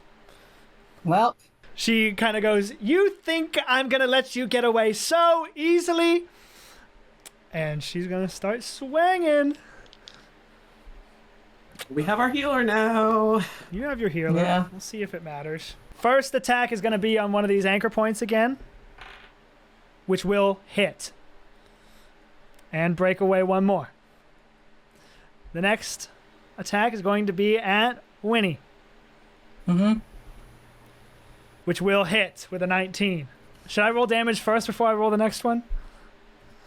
What is your health at? Yeah. What is We'll your see how it gets me down. What is your health at right now before I roll this? 64. 64. Oh, that's right, you healed. Okay. Mhm. That could be worse, especially since one attack already got burned. 14 slashing damage for the first hit. Mhm. Next one's going to miss. Last one is going to hit for another 12 slashing damage on the second hit. All right, I'm still fucking up. She's now I'm going still to up. bonus action strength check to break yet another anchor point, which she does not She succeed. should keep moving. She should keep moving. She does not succeed. She's already used all of her movement. That is Vertala's turn. Oh, it could have been so much worse. Okay. It is now Lexi's turn, who literally can't do anything. He's going to try to break away the restrained condition. He just has to hit. First one's a Look. miss. At this level, Lexi just being here, genuinely helpful. Second one also misses. He cannot break through this fucking anchor at this level. He is just sidelined. He's just been. You guys are hacking doing this great. whole- Keep it up. If you or a loved one has been personally victimized by the samurai subclass, you are owed all money in compensation. Just all money. All of it. He's still not in range to give watchful aids to anybody. He has somebody to give out, but nobody's conscious near him, or they have it already. So that's that. Did he already use his watchful aid, or it doesn't work for this? He has some that Does he Ari- can use. Does Ari have a watchful aid? Ari does. She has a blue This- token. Wait, so he's still missing these attacks with advantage? Does he not have advantage himself? He's restrained, so all of the attacks will have disadvantage, Are flat, yeah. and it'll be But wouldn't flat. it be flat if he It has is. advantage? Yeah. I've been rolling flat. He only gets a +7, and it's a Lexi. DC 19 to just cut it away, so... At this level, unfortunately. Just needs a 13 to get a 20. He's been rolling bad. Yeah, I can see that. Round 6. It's back to Ari. Mike, take it away. Let's ski-daddle down to Vera. We're so close to our 1, 2, secondary objective being done. We're 3, getting somewhere. 4, 5, 6. Okay, I'm here. Vera's unconscious. Very You never said unconscious. anything about damage doing anything earlier, which is suspicious. Correct. Can I be real Um, pedantic to something that Nathan did say? I don't know if you intended on saying this, but when I was bringing Splat up, you did let it slip and say the healing you gave him. Yeah, Something, I mean, something. yeah. Okay. he's unconscious. Yeah. You healed him. Okay. So we're gonna give Vera Ari's potion of healing, which isn't great, but I think it's what we gotta do. Okay. I hope she has one on her or Lex's. So that's 4d8 plus 8 is what you're giving her to heal. Yes. Isn't it 8d8? Oh yeah, sorry, 8d8. 8d4? 8d4 plus 8d4. 8. Mhm. Numbers. 84 Blizzy. Do you want to roll that, or you want me to roll that? You can roll that. I don't have a ton of Okay. D4. I got really bad rolls, unfortunately. 24 healing is still good because Vera was damaged, an unknown amount. But now, Vera, remember, to Ari, comes up like, where is she? And Right over there. No pressure, but if you can fight, we're kind of in the thick of it. I can fight! And stands up. I love the disparity between Splat being like, "What's going on, guys?" and Vera being like, "I'm going to kill this woman." Thank you, Ari. You're a service to your country. I have a giant to Well- kill. Do you have anything else you want to do on your turn? I mean, that's just like a bonus action to give her the stuff, so let's attack first. Holla! Let's do it. I'm gonna go for an anchor shot first. Hiya! Fuck. It's an 18 to hit, which isn't going to do it because 18 her is not AC is gonna hit. You do have a constantly watchful climbing. aid. You do have a watchful aid. What does Watchful Aid give? Adds a D12. Those were dog shit rolls. I'm going to save it. And I'm going to do another Anchor Shot because I only have the one Tangle Thorn left, so might as well save that. Hiya! Those are better rolls! Does a 28 hit? I'm going to punch you if it doesn't. A 28 does hit. All right. Roll damage. You add an extra D8 because you're a Colossal Slayer, and you add an extra 2 damage because of Inspire Valor. That All right. line about punching was said with such sincerity. I meant it. Oh shit! Oh. I forgot I had plus 10 movement. I could have been out of her range. I don't think too late for that. I don't think you could have been for what it's worth, because her range is 10 feet couldn't? around yeah. her, so she has. You're right. She's got a pretty. So it's broad. 2d8 and then just plus 2? Whatever plus your weapon adds, and then another plus 2 on top of that. And then another 2. Okay, so that's 2d8 plus 4 plus 2. Yes. Which gives us, 13.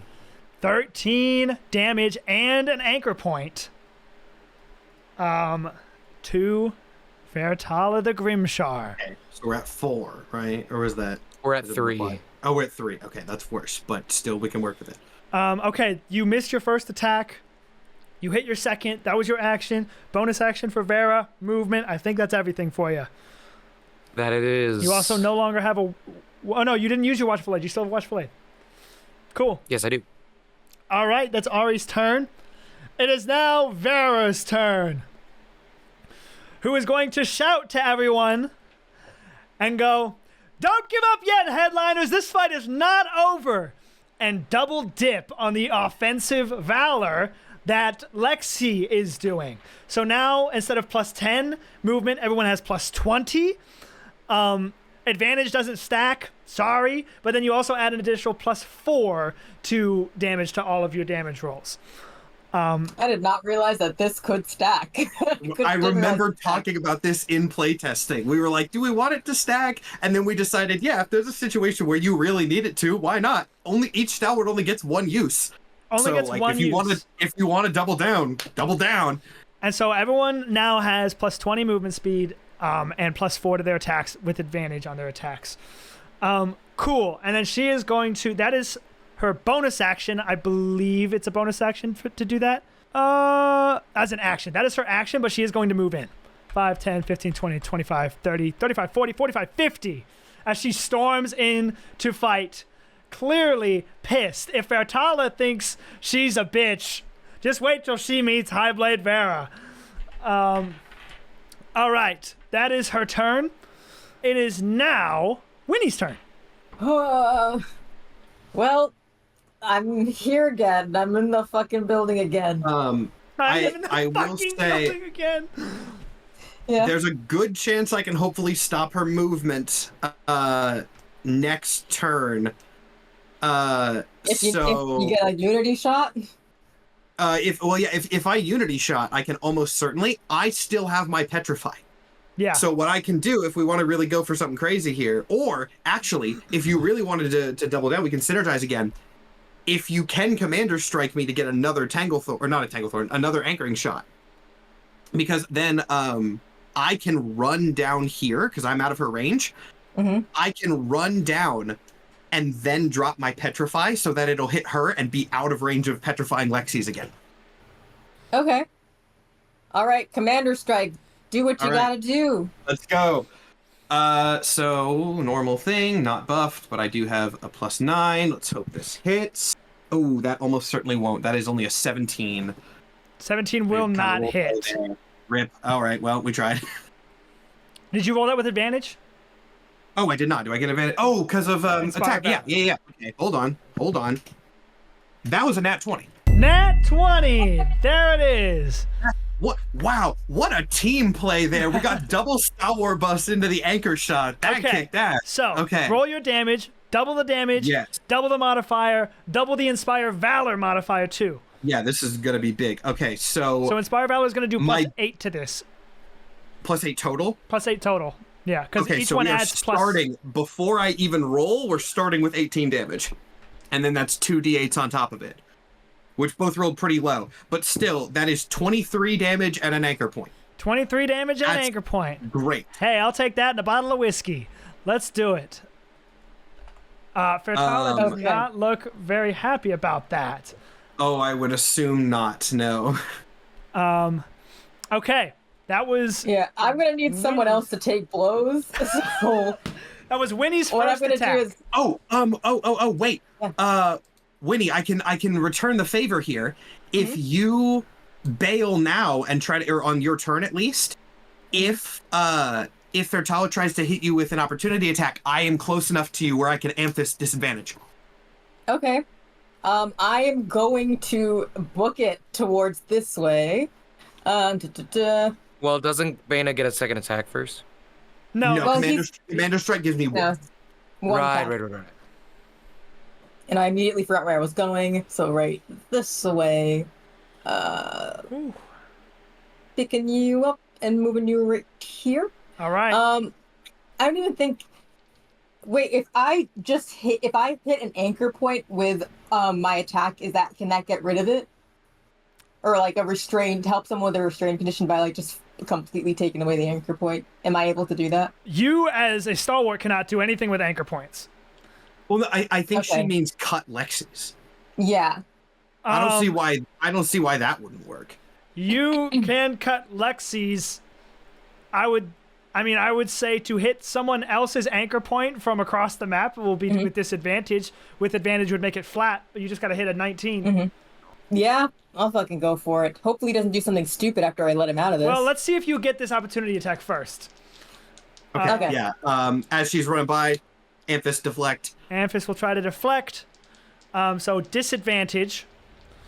I roll. It was a nat 20, but with disadvantage, it is. What's your AC again? 17. You're a slippery bastard. It's a 14. So wait, Winnie, you assisted me into a nat 20, and then I assisted you out of taking one. That was the best fucking combo Incredible. all season. What the hell? Incredible. That kicked ass. And I love that it's all Cazilor-based mechanics providing this incredible Yeah. narrative stuff. Buy the source book to do cool shit like this. That was So awesome. yeah, you do not get struck. And you can take a shot at Lexi's anchor. Oh, I want to see I think that one. absolutely hits. I think that's like a 19. Yeah, that's 19. 19 is the DC that you needed to hit. So you fire an arrow, it cuts this vine that's been holding Lexi hostage this whole combat, and he sees you from across the way, and without a single ounce of shame goes, "Thanks, babe!" If there's ever been a scene that I want animated, oh my god. The Commander Strike 20 into the dodge block shot across the map freeing Lexi. That was badass. Amazing. That, I believe, my is God. Winnie's whole turn. Because you use bonus action, attack, second attack, movement. Bonus action attack. Yeah. Do I have anything that doesn't require an action? Maybe. I don't think so. I do, but I'm not going to use it. We're good. Okay. With that, it is Bana's turn. Okay, so the goal is to obviously get one more anchor point on Fertala, book it, and drop the Petrify. Yes. So, since it's been working so well and I have two, we're going to Tanglethorn again. And then I still have a backup if this doesn't work. Let's hope I can clutch this.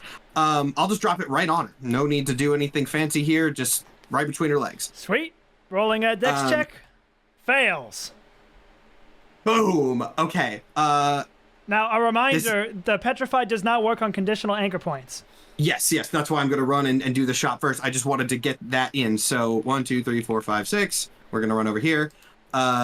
Basic shot before wait, is the You have extra movement from the buffs. You have you have an 20 extra I 20 do, from you're the buff. right. Okay, hold on. Let me make sure because I haven't actually used this yet before I finish this. Hold on. That Petrify means is a bonus, right? Yes. Splat can move at 75 feet every round. Yeah. He'd It's be fun. flying. With Step of the Wind, Splat can teleport away. My camera just died. Well, that was my first attack. Second attack is just a basic anchor. That's gonna well, I don't necessarily know that it's gonna hit, but I feel good about a 23. 23 meets it, beats it, will hit on this round. Okay. That's What's the damage bonus that I have right now? Is it a +4? You get a +4 because you're getting 2 +2s coming in. So that's 11 damage. 11 damage. Another anchor. Another anchor. And then I'm gonna measure this specifically so I don't screw myself here. Well, Lexi's is broken free anyways. Oh, you're right. Okay. Either way, yeah. Chunk that petrify. You dump that little itty bitty, most expensive potion in the world onto the ground, and it petrifies all of your anchors to be unbreakable for 3 rounds. 3 rounds. We just gotta get her to the ground. Okay, We're really close. My next goal here is I'm gonna start backing up towards Forget-Me-Not, but as I do that, I turn around and I just go, Vera, have at it. Thank you, Captain. And then I will move my remaining 20 feet. For all intents and purposes, now that Splat is back, Spud's just going to move with Splat. That's how it usually goes. So I'm going to remove Spud's token. I think he's kind of gathered what's going on now. And so he's going to actually run over to RG. He's going to take the long way around, but that won't be a problem for these two. Barefoot on the concrete. Plat, plat, plat, plat. Fucking Splat and Spud start cruising. 5, 10, 15, 20, 25, 30, 35, 40, 45, 50, 55, 60, 65, 70, 75. Bonus action, Step of the Wind to go another 5, 10, 15, 20, 25, 30, 35, 40, 45, 50 with steps to spare. He flies over to the other end of the map and Zoom. will attempt to make an attack to break open this thing. So let's go for that. That's an @1. Cool. Thank you, Splat. Okay. Please come again next time. Our crazy series of luck there couldn't last forever. That was still a very good little series. As he runs past Ari, he goes, "Did you miss me?" Not really, but we can use all the help we can get. All right, Yeah, I'll take it, I guess. That means I love you in Ari speak. Ugh. And cool, that is Splat's turn. I suppose Spud can make an attack too. Who also misses? Can't quite get it.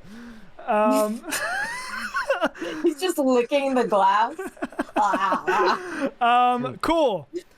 Where'd my document go? There it is. That is that. RG's still unconscious. It is Fairtala's turn. But she's hard stuck at half. She's hard That was stuck good. at half. Fairtala sees everyone evading her. Especially sees 2 people running towards Forget-Me-Not. I'm gonna need a DC 18 Wisdom save from everybody in the room. Oh, but not Ari one because she remaining has flash. her. Not Ari. horns Not Ari because she stuff. cannot be charmed or frightened. All right. But now Splat will have to make this. I don't think I'm gonna hit it this time. I don't think I'm gonna hit it this time. Nope, not even close. Do I have anything fancy that can get... Oh, wait! I just realized something. I'm not gonna hit it, but Amphis can't be charmed. Amphis cannot be charmed. So even if I'm charmed, I can just have him chomp me. It's true. Oh my god, that's so good. Okay, so I didn't hit it, but I have a backup one. I have a lucky, but like, you know what? I think we're so close to the end at this point. I it believe might you as well use my have lucky. something, because Vera has it. You have Indomitable, which is a special that Do you I? can do once as a fighter. You Oh should. shit! I do. The whole time, I did not know I had that. And that's All just right, I free. can only use it once. Well, I mean, yeah, you can only That do is once, free. but Nope, I super fail it. I might as well just my lucky. This is 3 times. 3 times. 3 times. Should I use my Cazilor die? Sure. All right. This is my Cazilor. Give it another die. It looks like chance. Give it this. another shot. Give it another It has chance. Cosmos in it. Whimsy, theming. Oh, that's a 17 on the die. Plus 1 is an 18. There it is. Let's There it is. go. So Winnie passes. You have redeemed yourself, Cazilor die. Bana fails. Splat fails. Lexi fails. And I got to roll for Vera. Also fail. So everyone except Winnie and Ari fail this. And RG, but he's unconscious. Who cares? Fairtala's crystal grows just that little bit brighter as she sees you. And Winnie, you can discern what this tactic means because you'll be in your right of mind. And as he sees you all running away and she's stuck, she says, Oh, please! Quit being such cowards! Get over here and fight me! And everyone who failed has to get over to Fairtala and fight her. I mean, I guess. She's like fully restrained though, right? She is, which is why she can't move, Right now, which is why yeah. she's ordering you to come to her. All right. And so, I will have to run right past Winnie, so Winnie You will. can try and stop me. Okay. I have Sentinel, so if I hit you, you just stop. we'll get to that when Oh. we get to that. Hey. First up is Lexi, who immediately charges in.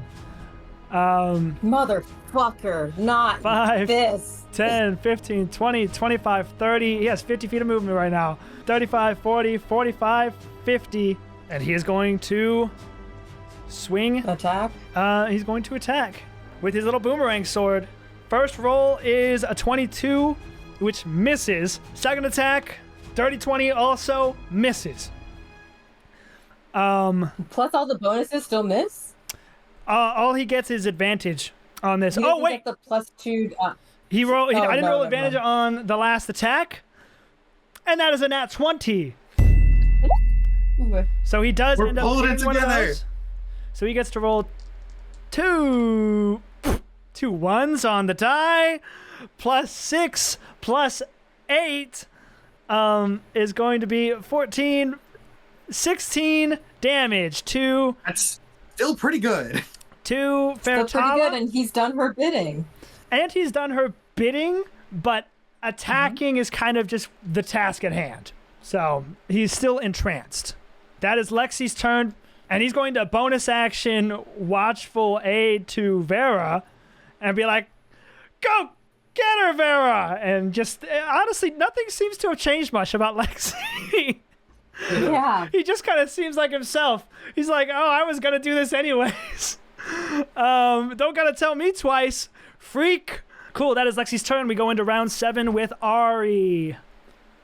Cool. Ari is going to see that Splat's eyes has glazed over, apparently, presumably, and be like, nope. And unarmed strike. For flavor, we'll say she bashes his head into the glass.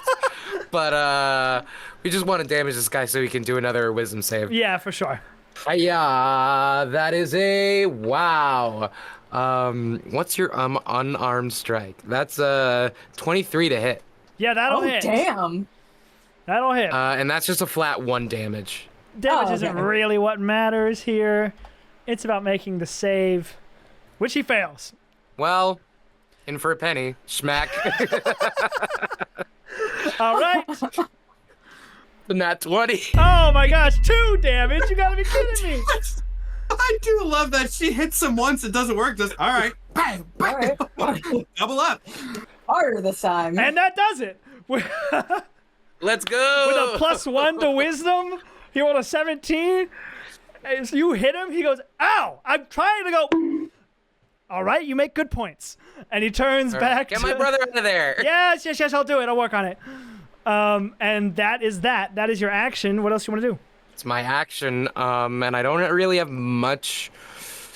You know what? We'll start making our way downtown toward Make your way Forget Me Not. downtown? 1, 2, 3. Let me just measure it out because I don't know how to. 50 feet is yay long. So we'll go there. Amazing. That is Ari's turn. It is now Vera's turn, who also seemed to think that this was just what she was going to do anyways. So she runs in gleefully to the Fairtala's ankles and just starts swinging with a sword. With advantage.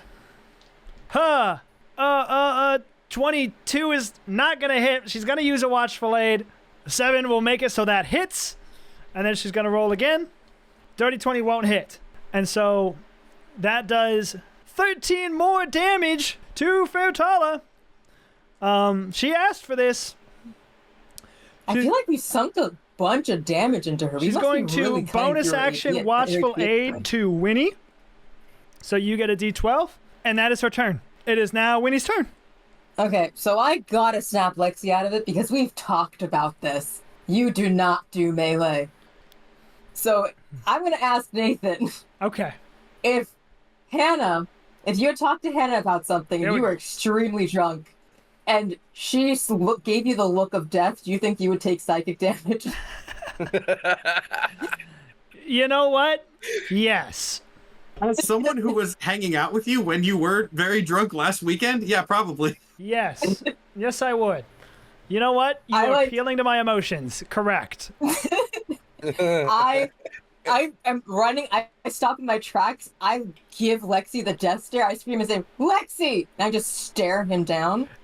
Even through the hypnosis of Fertala's imposed will, he kind of goes, what? And we'll take a D4 psychic, which will be enough to get him to re-roll a save. He takes 4 damage on that, and he'll re-roll that save. Ooh, bad roll. Not enough. Not enough. Oh, He's like, I'm working, honey. I'm working. Jesus. I don't want to attack him again, but like, I'm afraid he's going to get squished, but I have to. Oh, wait, she's Tanglethorn right now? She's Tanglethorn right now, but she can still. She's not restrained. She's just immobile. But for what it's worth, Lexi has been out of the fight this entire time. He has almost no damage taken. I know. I'm just afraid. Well, he has like 66 hit points, but if she takes 4 fucking strikes at him, he has 114 right now. Really? Well, that's his full health. He has 96 total. Wow. Okay, then I will let him. I'll let him have this, but we will be talking after this. Talking about We were this. underestimating him. He's got over 100 hit points. We were talking about him like he's the under squishiest 100 guy. now. But I mean, total. He is still our squishiest guy. He's Like, still the the only squishiest reason he's guy. not squished is because she has not been using bludgeoning damage. I am going to take a shot at Forget-Me-Nots. Okay. Orb thing. Yeah. We'll see what the fuck happens. See what the fuck happens. You know what? That was such a shit roll. I don't think I have any more luck points. I used them all, but I will. Oh wait, I have advantage. I forgot. You have advantage. That was still a shit roll, but I still have 2 attacks. So I have 1 more attack. That's a 16 to hit. Let me crit fish. It's 16 plus 8, 24 to hit. That'll hit. This orb. And damage is my D8, which has run away from me. I will use my Cazilor D8. That's 7 plus 2. No, that's 7 plus 2 Plus another plus 2. 4. Oh yeah, plus 4 from both the 2 inspired is my bonus. Got it. Yeah. 7 plus 2 plus 4. It's 13. 13 damage. Will break the threshold. An arrow sticks into this crystal ball and stays there. Spreading a few cracks around the containment, and it does leak a little fluid as well. Does anything happen to Fertala's battery when I do that? No. Okay. Well, has anyone taken a crack at her battery? Is she facing me or is her back towards me? Nobody's taking a crack at her battery, but I mean, the direction she's facing doesn't really matter in D&D 5e. Okay. Because I was thinking about doing a little action surge since we seem to be nearing the end of this As battle. long If as you you are wanna in take range, a you shot can at attempt it, to hit yeah. it. But I will say her crystal is going to have the same AC as her. Well, if me hitting her, like, increases her AC, correct? Or is it just every round it gets higher? I The think longer every you fight round her, it the gets more higher. she learns your tactics. Okay, Mm. so it's just the longer. Hey, let's action surge, baby. That is 15 to hit. That does not hit. Oh, that's I forgot the damage. That is a 19 on the die plus 8 is a 27. 27 will hit. Okay, And you're firing at specifically the crystal? at the crystal. Okay. 5 plus 2 is 7 plus 4 is 11 damage to that. 11 beats the threshold and sticks in the crystal at Fertala's back. Mhm. I rolled with advantage again. That is a... You know, I'm not aiming for her for this. I'm actually aiming again on Forget-Me-Not. So I did 1 for Tala's battery. Okay, another one for Forget-Me-Not. Forget-Me-Not. That is a 21 to hit Forget-Me-Not. That will hit. Go ahead and roll damage. Okay. Damage is... I think that's the same. I rolled another 7 on the die, so that's 7 same plus damage I 2 just plus did? 4 would be 13, Yeah. which passes 13. that threshold. Another arrow chunks into the slightly thicker than the flask crystal ball, but it does cracks sort of spew around the edge of it, and the silhouette, the white glowing silhouette, flickers ever so slightly. And I'm going to second wind since I'm a little low and Okay. get 1d10 plus 10 HP. All right. All right, 18 HP back to me. And that's all I can do. With that, it is now Bane's turn, who is under Fairtala's will. I'm a little limited. So you have to run in and attack. Yeah, I'm going. So 1, 2, 3, 4. I'm hoping Winnie stops me in some capacity, but Yes, I don't- still have yeah, my okay. reactions, so Yeah. I can. Whoops! I- Sentinel, you are. Oh no, stopped. I'm getting opportunity attacked. If I do hit you, I still have to Yeah, hit you you, do right? have to hit. That so hits. It's a 17 on the die. Oh yeah, that hits me anyway. That will hit. My AC is not crazy. Go ahead and roll damage for that. That's. And Sorry, I just get to hopefully I don't do redo the well. save the same You way. do get to redo the save, yes. Okay, and it's just a wisdom saving throw. Wisdom saving throw. All right, let's hope this is better. I do still have my remaining thing. That's a 19. 19 will pass. You are no Nice. We are longer up. under Fairtala's will. And how much You do damage? get 4 plus 2 plus 4 is 10 damage, unfortunately. I still have 1 temp HP remaining. We're good. Oh, hey! We're good. Yeah, I haven't gotten hit this whole time. Okay, so, Beta runs up, gets like smacked by Winnie's sword or whatever, and then just kind of stops in his tracks and goes, Stop. "Thank you for that," and goes back the way he came. I think you actually, with Sentinel, I think you do lose all of your movement for the turn. If I Oh, okay, am that's still fine. correct with that, let me triple check. But I think I'm that in the is middle thing with of where I need to Sentinel. hit anyway. Okay, so I don't know if this is going to be something. This might be nothing, but science. I Yeah. got to check. Okay. The cage that is holding Forget-Me-Not is not like the vials. It's like a mechanism, right? Yeah, kind of. I mean, it's still like a Can- container. Well, yeah. Well, I was like, can I do an Arcana check to see if there's something I can shoot that wouldn't necessarily like free Forget-Me-Not, but break the mechanism so that whatever it's doing will stop? Give me an Arcana check. Okay. Let's see. Nat 20. What the fuck you want me to say, man? You were hoping I'd get low so you didn't have to answer anything. I was huh? literally going to say, this is alien technology, no. But I let you roll.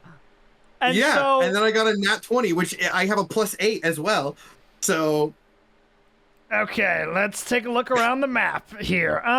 you put me up against the lady who was like, I'm a better scientist than you, and Bana was pissed, and now I am going to piece by piece dismantle her machine, Nathan. Okay, this big bulbous furnace-looking thing at the back seems to be powering a lot of stuff. Okay, cool. I'm gonna shoot the big bulbous looking furnace thing at the back. Can you reach it?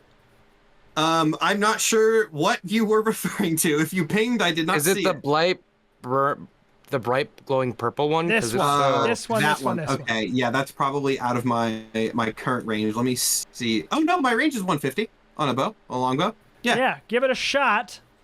All right, cool. So yeah, if this you will want be... to disable this thing in one shot, you're gonna have to crit fish. I'm just shooting that thing to damage. Again, this is we're shooting the generator to break the machine. If I can tell that's important on the logic we've been doing everything else, I'm trying to break the machine. Got it. Let's see what I can do with it. More This is HP just for me to track. Normal roll, I'm assuming. Yeah, normal roll.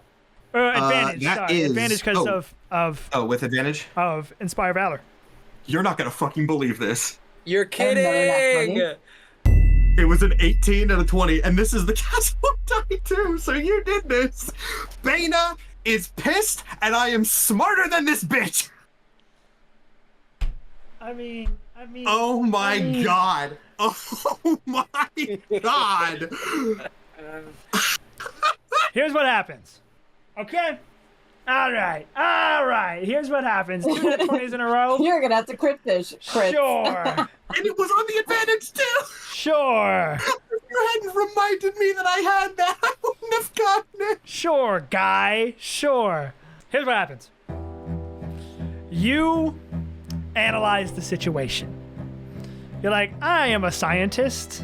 This might be out of my element, but there are some laws that simply cannot be broken, and so I should be able to make out some sense of what's going on. If this is a contraption holding Forget-Me-Not, then there is something that is powering it. You analyze the room. You figure out where the engine is. Back of the room. Not only do you figure out where the engine is, you recognize this type of engine from when you used to have an obsession with engines when you were 8. You know that these engines, similar to a franchise that doesn't exist in the world, have a sort of Death Star factor, where if you hit a certain point, the whole engine just goes fucking kaput. And honestly, that fact is kind of what got you out of engines and more into alchemy, because that's lame. Oh my god, how much bullshit needs to be pulled for the DM to have to say the words Death Star factor in the middle of the fight? So you fire that arrow from across the way. You know where this shit's at. Yeah. You hit it, the engine powers down, and floating in the liquid in the ball, as the glow around them dissipates, you see an unconscious, for the very first time, Forget-Me-Not, floating in the liquid, seemingly wearing a High Blades uniform, and they are unconscious, and the liquid begins to drain out, but they are still encased. Is there anything else you'd like to do on your turn? Yeah, that was my first attack, wasn't it?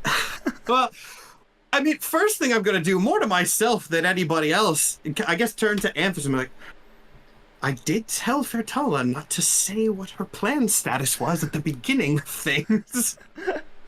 And then, I mean, if still encased, I'm gonna fire an arrow at the glass. Let's try to crack it more. It doesn't have stuff in it now, so... It doesn't have stuff in it now. Watch me whiff this one, but... nope, 21. 21, that will hit. Crit fish. Yeah, I didn't get a third nat 20. Damage. Let's see. 7 damage. 7, oh, wait, plus the plus 4, so 11. So 11 damage. This encapsule looks ready to shatter at any moment. Great. Let's see. I technically still can do... Oh, out of curiosity, and because everyone's pissed at Fertala, did she have a reaction to me blowing up her thing? Oh, yeah. Boy, does she. Fertala sees her engine power down and her stasis fluid drain out, and Forget-Me-Not, although unconscious, become free. Fertala goes, that's not gonna do anything! Don't even try it! Get over here and fight me! But she's already used her imposed will, and it's not working anymore. And she cannot move. I do still have Amphis, so out of... what's your health at, Winnie? I am at now 56. Out of? 94.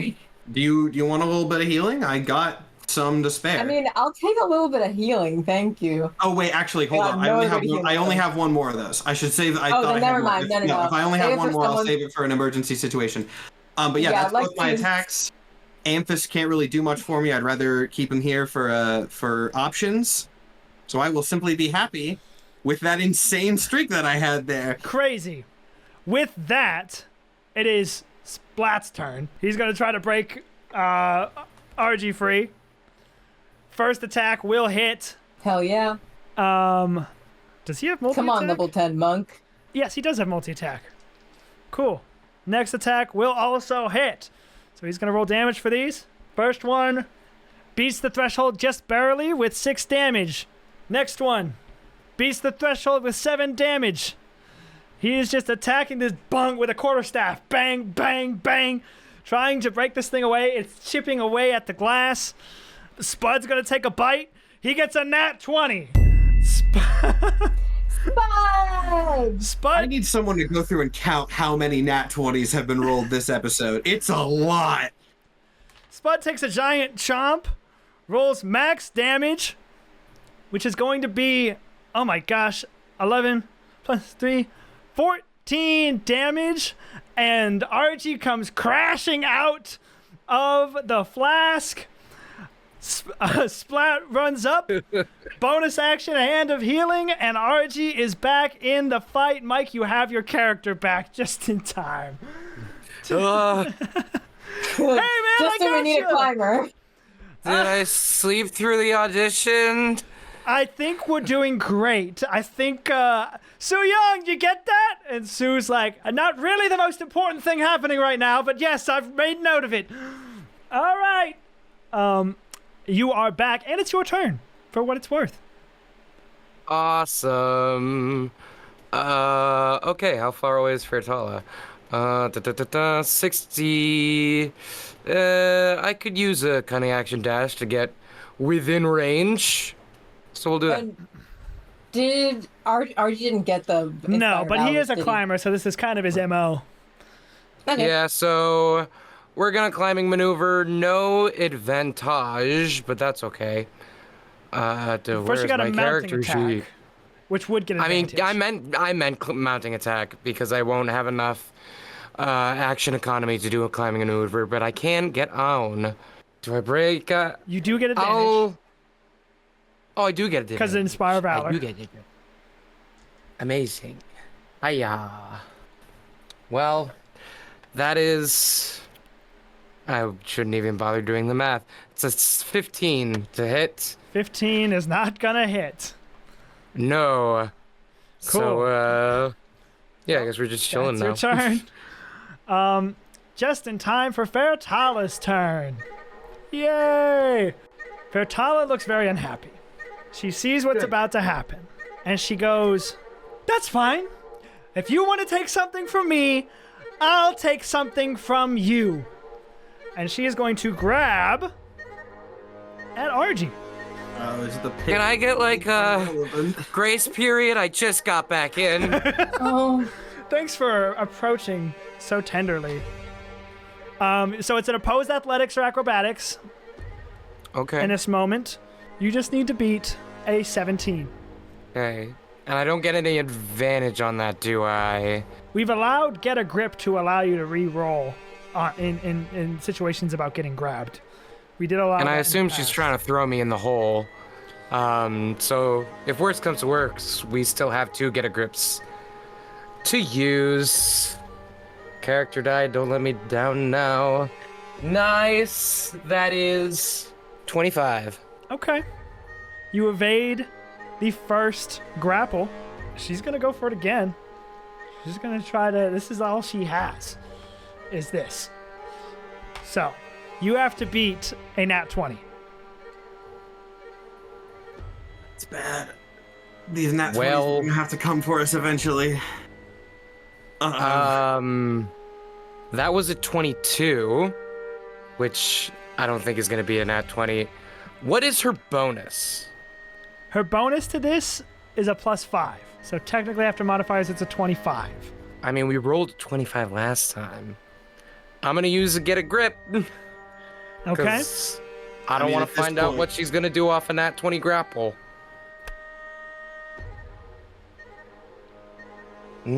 Close, but no cigar. That was a 23. And I believe I've got Get a Grip one- costs your reaction. It does cost my So reaction, you so can I'm only just... do one. Okay, what you doing, Fertala? You get grabbed, and to the surprise of absolutely no one, you get thrown 60 feet above the Right on pit. the edge of it. And what I'll say here is going to be a weird ruling because normally this is where you would take damage. So what I'll say is you'll end Fertala's turn above the pit. On your turn, you will fall into the pit. I think that's how that would work. So the next 6 seconds are RG soaring through the Suspended air. in air. Yes, I believe that's how that would work. Okay. because technically she can only throw you 60 feet. I will say, now that you are sailing over this pit, it's a long way down, Archie. Oh, So you don't take any damage, but you are in dire straits. And now she's going for Vera. Vera needs to beat an 11, rolled a 9. Oh, Flash of Genius. She's within 30 feet. I'm going to use my last one plus 4. Is she within 30 feet? I just checked it. She's within 30 feet, and you can do it for skill checks. Make an ability check or a saving throw. You can use a reaction to add plus 4 to the roll. Flash Genius sucks, dude. Flash Genius actually The sucks. balance is you can't use it on attacks.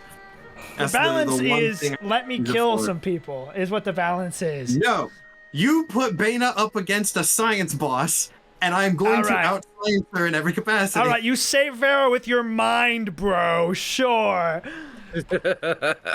But now Vera has to beat, for her last grapple attack, a 24. A 19 on the die. So here goes Vera. Oh, off the table. And that is only a 14. She does have a watchful aid. So she has to get a 10, at least, to get a 24. Possible. Possible. Here we go. 10, 11, or 12. That's a 2. Okay. So Vera also gets sent careening over the pit. With that, that is Fertala's turn. It is now Lexi's turn, who is going to attack, who is still under her spell. He's going to attack with advantage. Oof, that's definitely going to miss for the first one. With advantage? God damn it. Advantage, and that's going to a dirty 20 is not going to hit for the second one. Misses both attacks. Bonus action. Gives a watchful aid to Bana and says, "Get in here, Captain!" And gives that to you. That's his turn. Entering into round 9 with Ari, whom I control now. Bana's gonna yell at her, try to hit one of the falling people with an Yep, anchoring shot. yep. That's kind of obvious, but That's going to be the goal. So she's going to prioritize RG, and she's going to roll with advantage. 28 will definitely hit. So, I mean, you're still above the pit, but you now have a sort of line attaching you to the nearest thing. She's now going to go for Vera. 29 will definitely hit. Another line going to the edge. Both of you will take damage from this. 13 piercing damage to each of you. And you are now dangling over the abyss about 15 feet below the ground level. But you are no longer falling. nice job, Ari. Whew. It is Vera's turn. There's not much she can do. And so we're just going to move right along to Winnie. Oh, fuck me. By the way, just for note, the next time it's Bana's turn, the Petrify Anchors goes away. Yeah. Fuck. Okay. I mean, you say you could maybe try to pull us up. Well, I should also remember the anchors don't vanish. They're just They not. just become breakable They're just again. not permanent anymore. Yeah, she can. They start breaking just become breakable. So Fertala will be in place for another turn. Probably gonna burn a couple attacks, trying to get out of her anchors if that's what she's going to do. One of you should probably pull us up. The other one should probably Can we pull free you up? Forget-Me-Not. It would be a strength check or take your action. I have we have a Splat to negative do 1 that, too. strength. Remember, Splat can also. We do have pull Splat somebody to up. do that. We can leave Splat to do that. Yeah. Splat and Splat that together case- can probably get some good pull. And Forget Me Not is almost broken free from her cage, or from their Yeah. cage, although they are unconscious. So you might want to just break out Forget-Me-Not since we're so close Yeah. to that. I'll just do that. All right, with advantage, I'm a roll. All right, that's 19 on both dies. That'll That's definitely gonna do hit. it with a 27. Yeah. Roll me that damage. 5 plus 2 plus 4 is 11. 11 damage breaks the threshold and shatters this crystal wide open. You now have access to an unconscious Corey Bana. I cannot heal. Unless you let me make a medicine check to do something. Absolutely, I would. Remember, I can also have Amphis do the healing taser, and that's guaranteed. So I'm gonna pitch something to you. Okay. How much has Nathan's bullshit threshold already been exceeded this fight? That's the question. Keep in mind, I said Death Star factor already.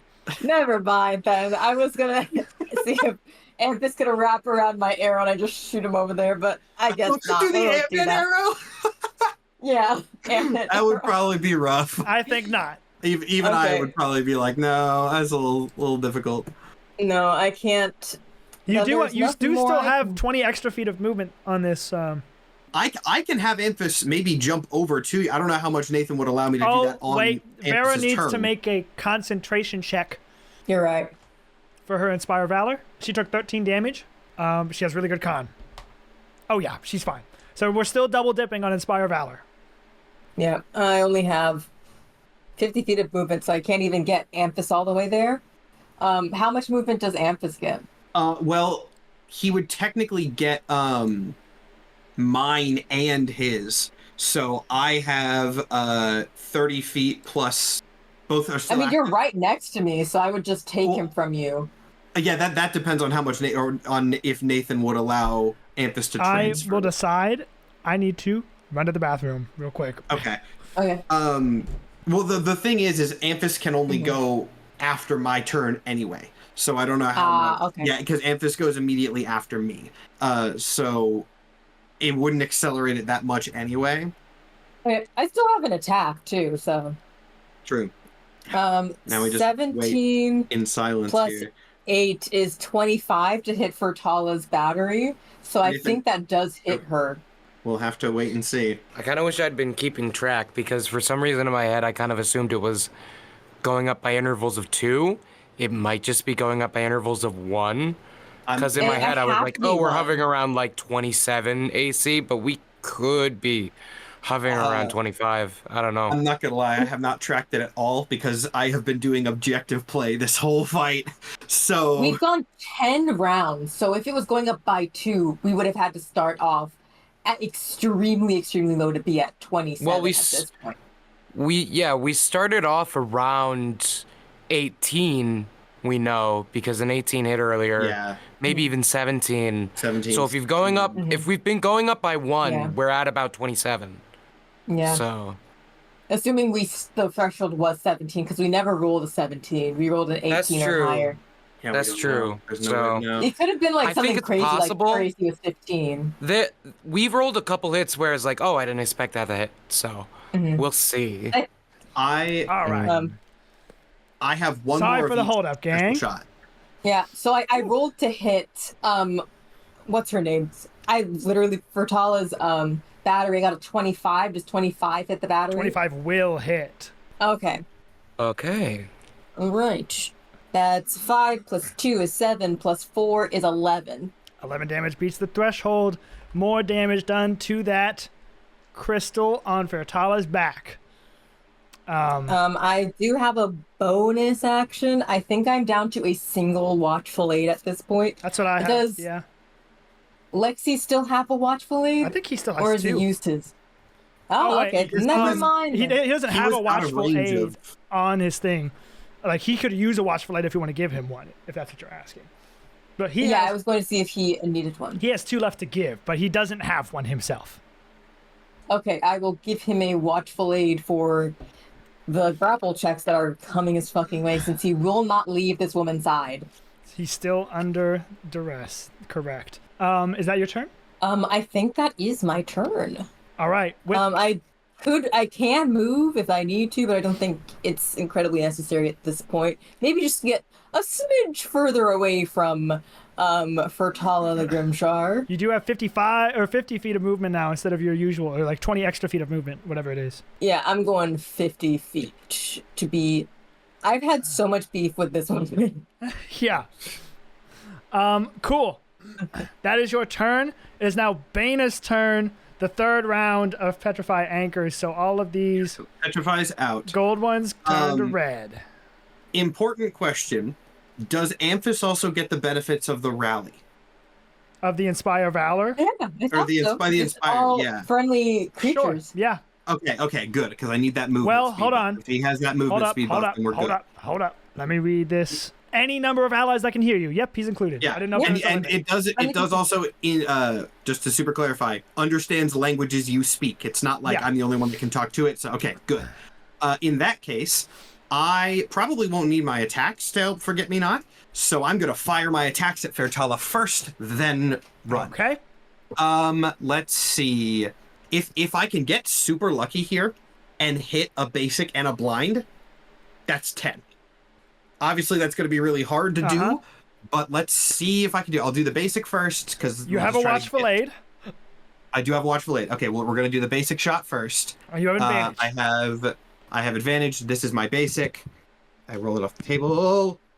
Ooh, that's not great. I'm. Oh wait, advantage. Oh, advantage is actually probably going to do it. That is going to be a 25. 25 will hit. Great. Let me do the damage for this. So that's one more ticked up. A lot of this is going to unfortunately come down to her doing a con save, and I feel like she might have another legendary resistance, but I think it's still worth doing that risk. I think I've already publicly stated that I used her last one. Oh, Yeah, did you did. Okay. Oh, Yeah, I you missed that. Great. 12 damage, so good damage roll as well. 12 damage. Now, we're going to do the blinding attack. By the way, Once again, we pass a damage threshold. And we gain a death oh blow shit. and a permanent anchor point that can't go away. Okay, I don't think I am going to do blinding then. If I only need to hit one, it's a way more reliable to just fire the one. So we're not going to use my last blinding. We're just going to go for another because she's at So wait, was the one you just did, was that an anchoring attack or a blinding attack? that was a basic anchoring attack. Okay, so then you that ticked one also more add up. an anchor to this. Yes, which Got is it. what. So now, okay, we're gonna go for the final anchoring shot here. All right. I have a Watchful Aid, I have advantage, and I have a +9. That's a nat 1. Thank God I have advantage. That's a 10. +9, that takes it to a 19. You have a so Watchful I'm going to Aid. use the Watchful Aid. That's a D12. It's a D12. roll You this need this to way. hit We'll do a this. 5. Okay. 10. 10 will do it. You She is pulled. fire one last anchoring arrow, and Holy shit. Fairtala is restrained and prone, and to use our own terminology, anchored. Yes. Ooh, okay, so now All melee attacks count as death blows. And Lexi's So- right there. Lexi's right there. I'm actually tempted to run it. I was gonna go get Forget-Me-Not. I'm tempted to use my movement to get up and have an Amethyst strike for another melee. It's up to you. I think I'm gonna do that. She's the only person there. We have like Winnie. We have people around there. Yeah, screw it. I'm gonna use my movement to get up. I haven't taken any damage yet. Bonus action, command Amphis. I forget because I so rarely do death blows Yeah. as an anchor. Do I have to roll to hit for this still? Yeah, you do. Okay, I do still. You do. I do still have to roll for hit, but it has advantage. Okay, let's see. Da, da, da. Oh, that's a 2, so I don't even bother. That's a 12, which I don't think that's gonna hit. Even Nowhere if her close, AC buddy. is still, yeah, if her AC is still way up there, that's not gonna do it. If she does somehow manage to get up, I'm glad that I'm in because then I can do Amphis disadvantage. So good. The plan changed, and I'm happy with where it went. That's my turn. Plan is kind of changing. It's Okay. kind of changing. It is now Splat's turn, who he's not a combat guy. He's going to run towards the clearly unconscious person, and he still has lightning boots on, thanks to double Inspire Valor. So he gets 75 twice. So that's 150 movement speed. Well, let's be Insanity. fair. He's got to move to like here, which is like 100. And then he's got to move to like, yeah, 145. I'm That's loving he- Splat's Nightcrawler arc. Flies over. I mean, he sees someone in trouble. He goes and gets it done. And I imagine he's like literally running on the wall. Like, how is he doing that? He's going to use his action to administer a superior healing potion to Forget-Me-Not. And Forget-Me-Not shoots awake, looks around very briefly, and they go, "Took you long enough. Fertala!" And Fertala hears that. And it is Forget-Me-Not's turn next, as the rules we've been doing with bringing people conscious. And Forget-Me-Not up while Fertala's down. Let's go. Fertala hears that. Oh, the turntables have turned. And goes, "What? No! No! Wait! Wait!" And Forget-Me-Not, their eyes glow. And Fertala goes, "Wait! Where am I? Why am I can't move. Oh, goodness, some of you are horribly injured. Is everything all right? I didn't hurt anybody, did I?" And you see Forget-Me-Not is straining. This seems to be taking a lot of effort. But they go, "She doesn't even remember who she is right now. Go ahead, headliners." And I'll leave it to you guys. Combat is over. What do you want to do to Fertala the Grimshar? I mean, Bana has no mercy in his mind at this moment. I don't know if anybody else does, but Bana absolutely has not a shred of that. So Yeah, I think Lexi's in the same boat, because despite Yeah. not remembering anything, I think he's still under her will. I think Lexi is going to climb up onto Fertala and goes, "Ma'am, you seem a little confused, but I promise you just asked us to kill you." And he's going to take some swings. Here we go. He's going to roll with advantage, and that's a nat 20. You're kidding. Of course. You're kidding. How else would this end? And, you know, I could make him roll again, but this fight is over. With a nat 20, he takes his boomerang sword from his girlfriend and just... Gah! And Fertala the Grimshar bleeds out in the middle of her own laboratory, not even knowing her own name. Holy shit. We cut to black.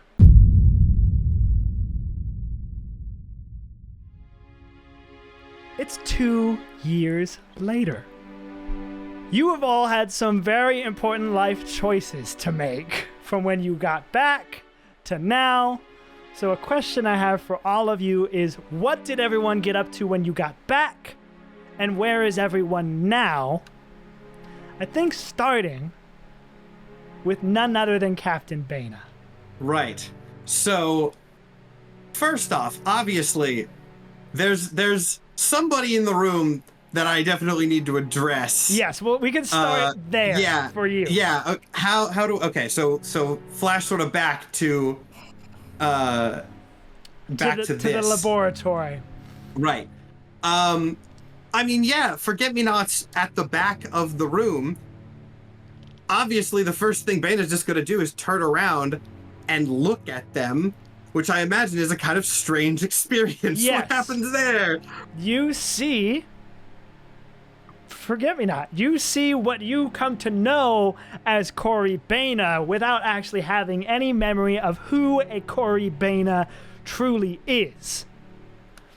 And it's hard to tell with their eyes, but they look back at you, and they do look happy to see you. And they say, "I told you you would do something." And it seems you were correct in that theory. Bana's gonna walk over and stand, like, not right next to, maybe like 10 feet away. Like a healthy sort of, I'm still unsure about this distance. 'Cause I suppose that I should feel something in this moment. We know your identity. I suppose you wouldn't have been informed of that yet. I see. Well, I don't think it's unnatural for you to not feel anything, Adrian. I think we should just focus on getting home. For now. Right. And he stands there for another second, and then just very slowly just kind of walks forward, and clearly nervously just wraps Forget-Me-Not in a hug. Forget-Me-Not hugs you back. Not Forget-Me-Not. Corey Baina hugs their brother for the first time in who knows how long. Flashing forward, where do you end up 2 years after this debacle? The most important question I have for you is, do you retire? I will tell you, first of all, that Corey does retire as Forget-Me-Not. When you get back, they told the Warlord Assembly that Fertala succeeded in stealing their gift away. But thankfully the headliners dispatched her. And so without this incredible gift, Corey Baina's like 39, you know? And with no gift, kind of time to pack it up. And so, you know, with gracious thanks, they dismiss them from their service with a very, very nice reoccurring paycheck. And they retire. But do you, keeping in mind the promise that you made to Cyrus Platt? Ever since Bano walked into this lab and saw all the stuff he didn't understand, he forgot retiring was an option. Oh my God. There's so much here. His goal, like the second after he kind of processes the fight, is I need to get as much of this research back to safe territory as possible. Oh, there's no way in hell. This is heaven for Beta. He just found the best cache of science and magic research possibly on the entire continent. And it's now just his because Fertala's gone. He's understanding all that shit. And what I will say is Fertala didn't write anything down. It was all up in here, but you have her machinations that you can study. We have the stuff. Which would undoubtedly take decades to understand. If in your lifetime you might need to look into a protege to carry on your research. But yeah, he is definitely working on all of that stuff. But he sort of is trying to specifically use this where Fertala was using these crystals to like entrap people, right? He is specifically trying to use this in the opposite way. He is trying to make something sort of similar to the anchoring arrow, where he is becoming sort of like a biotech researcher in a sense, where his designs are not meant to be weapons. They are meant to be like life-saving tools for the field. He's like a battlefield medic type guy after this, for sure. That's what he's using this science on. Got it. So do you commit fully to military-funded science then? From here, you don't want to continue leading a headliner squad to any degree? He had a great time with this legally mandated field service. He's absolutely going back to doing and he's productive again.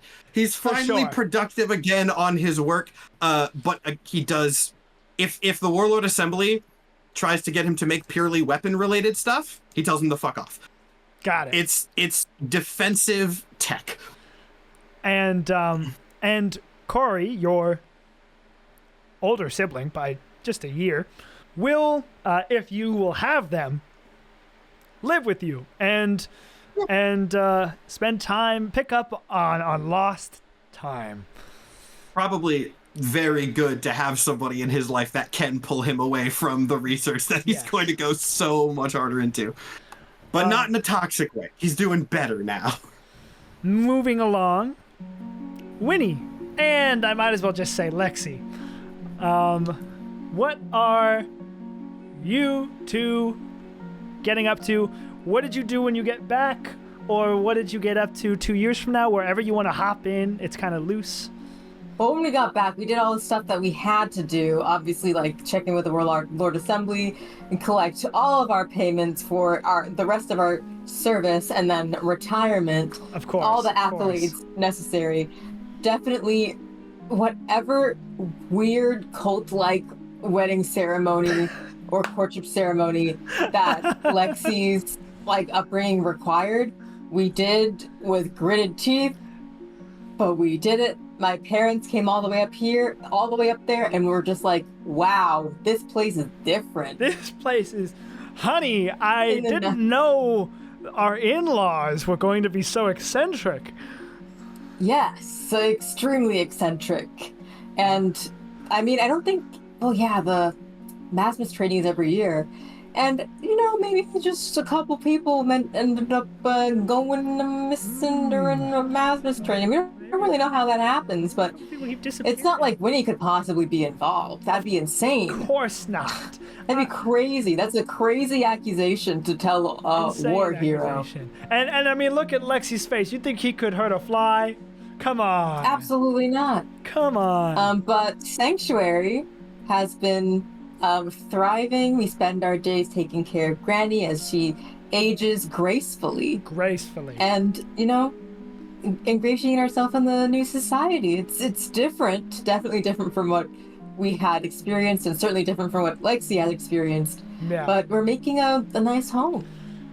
Yeah. And eventually, Grammy, in her old age, does everything she can to pass on the duty of tree speaker to you, and Kanjik, in exchange for your companionship, will take Sanctuary wherever it needs to go. RG definitely retires. No more Masmus for our sweet mushroom boy. You get a little flack about that from Ari, no doubt, but at this point, you've agreed to disagree, and it is what it is. She does end up wishing you the best in whatever your endeavors are. I think RG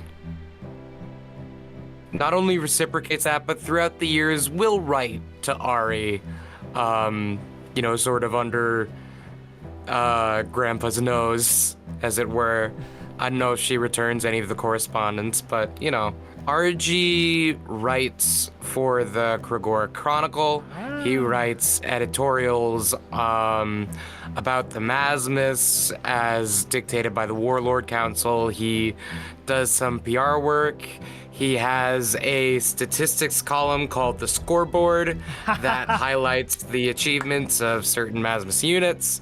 And beyond that, he also works as a diplomat. He kind of has some fingers in the Masmus. He has some fingers in the Warlord Assembly. If he gets wind of, hey, we're doing a plan where we're sending someone as a decoy, he advocates to not do that. It can be very bad for the person used as the bait. Also hypocritically saying, don't do that very risky scouting mission. It's a bad idea. You might blow up. So, incredible. Ari would respond to your letters, albeit sparingly, because she is quite busy. Ari, using her immense valor, was able to become captain.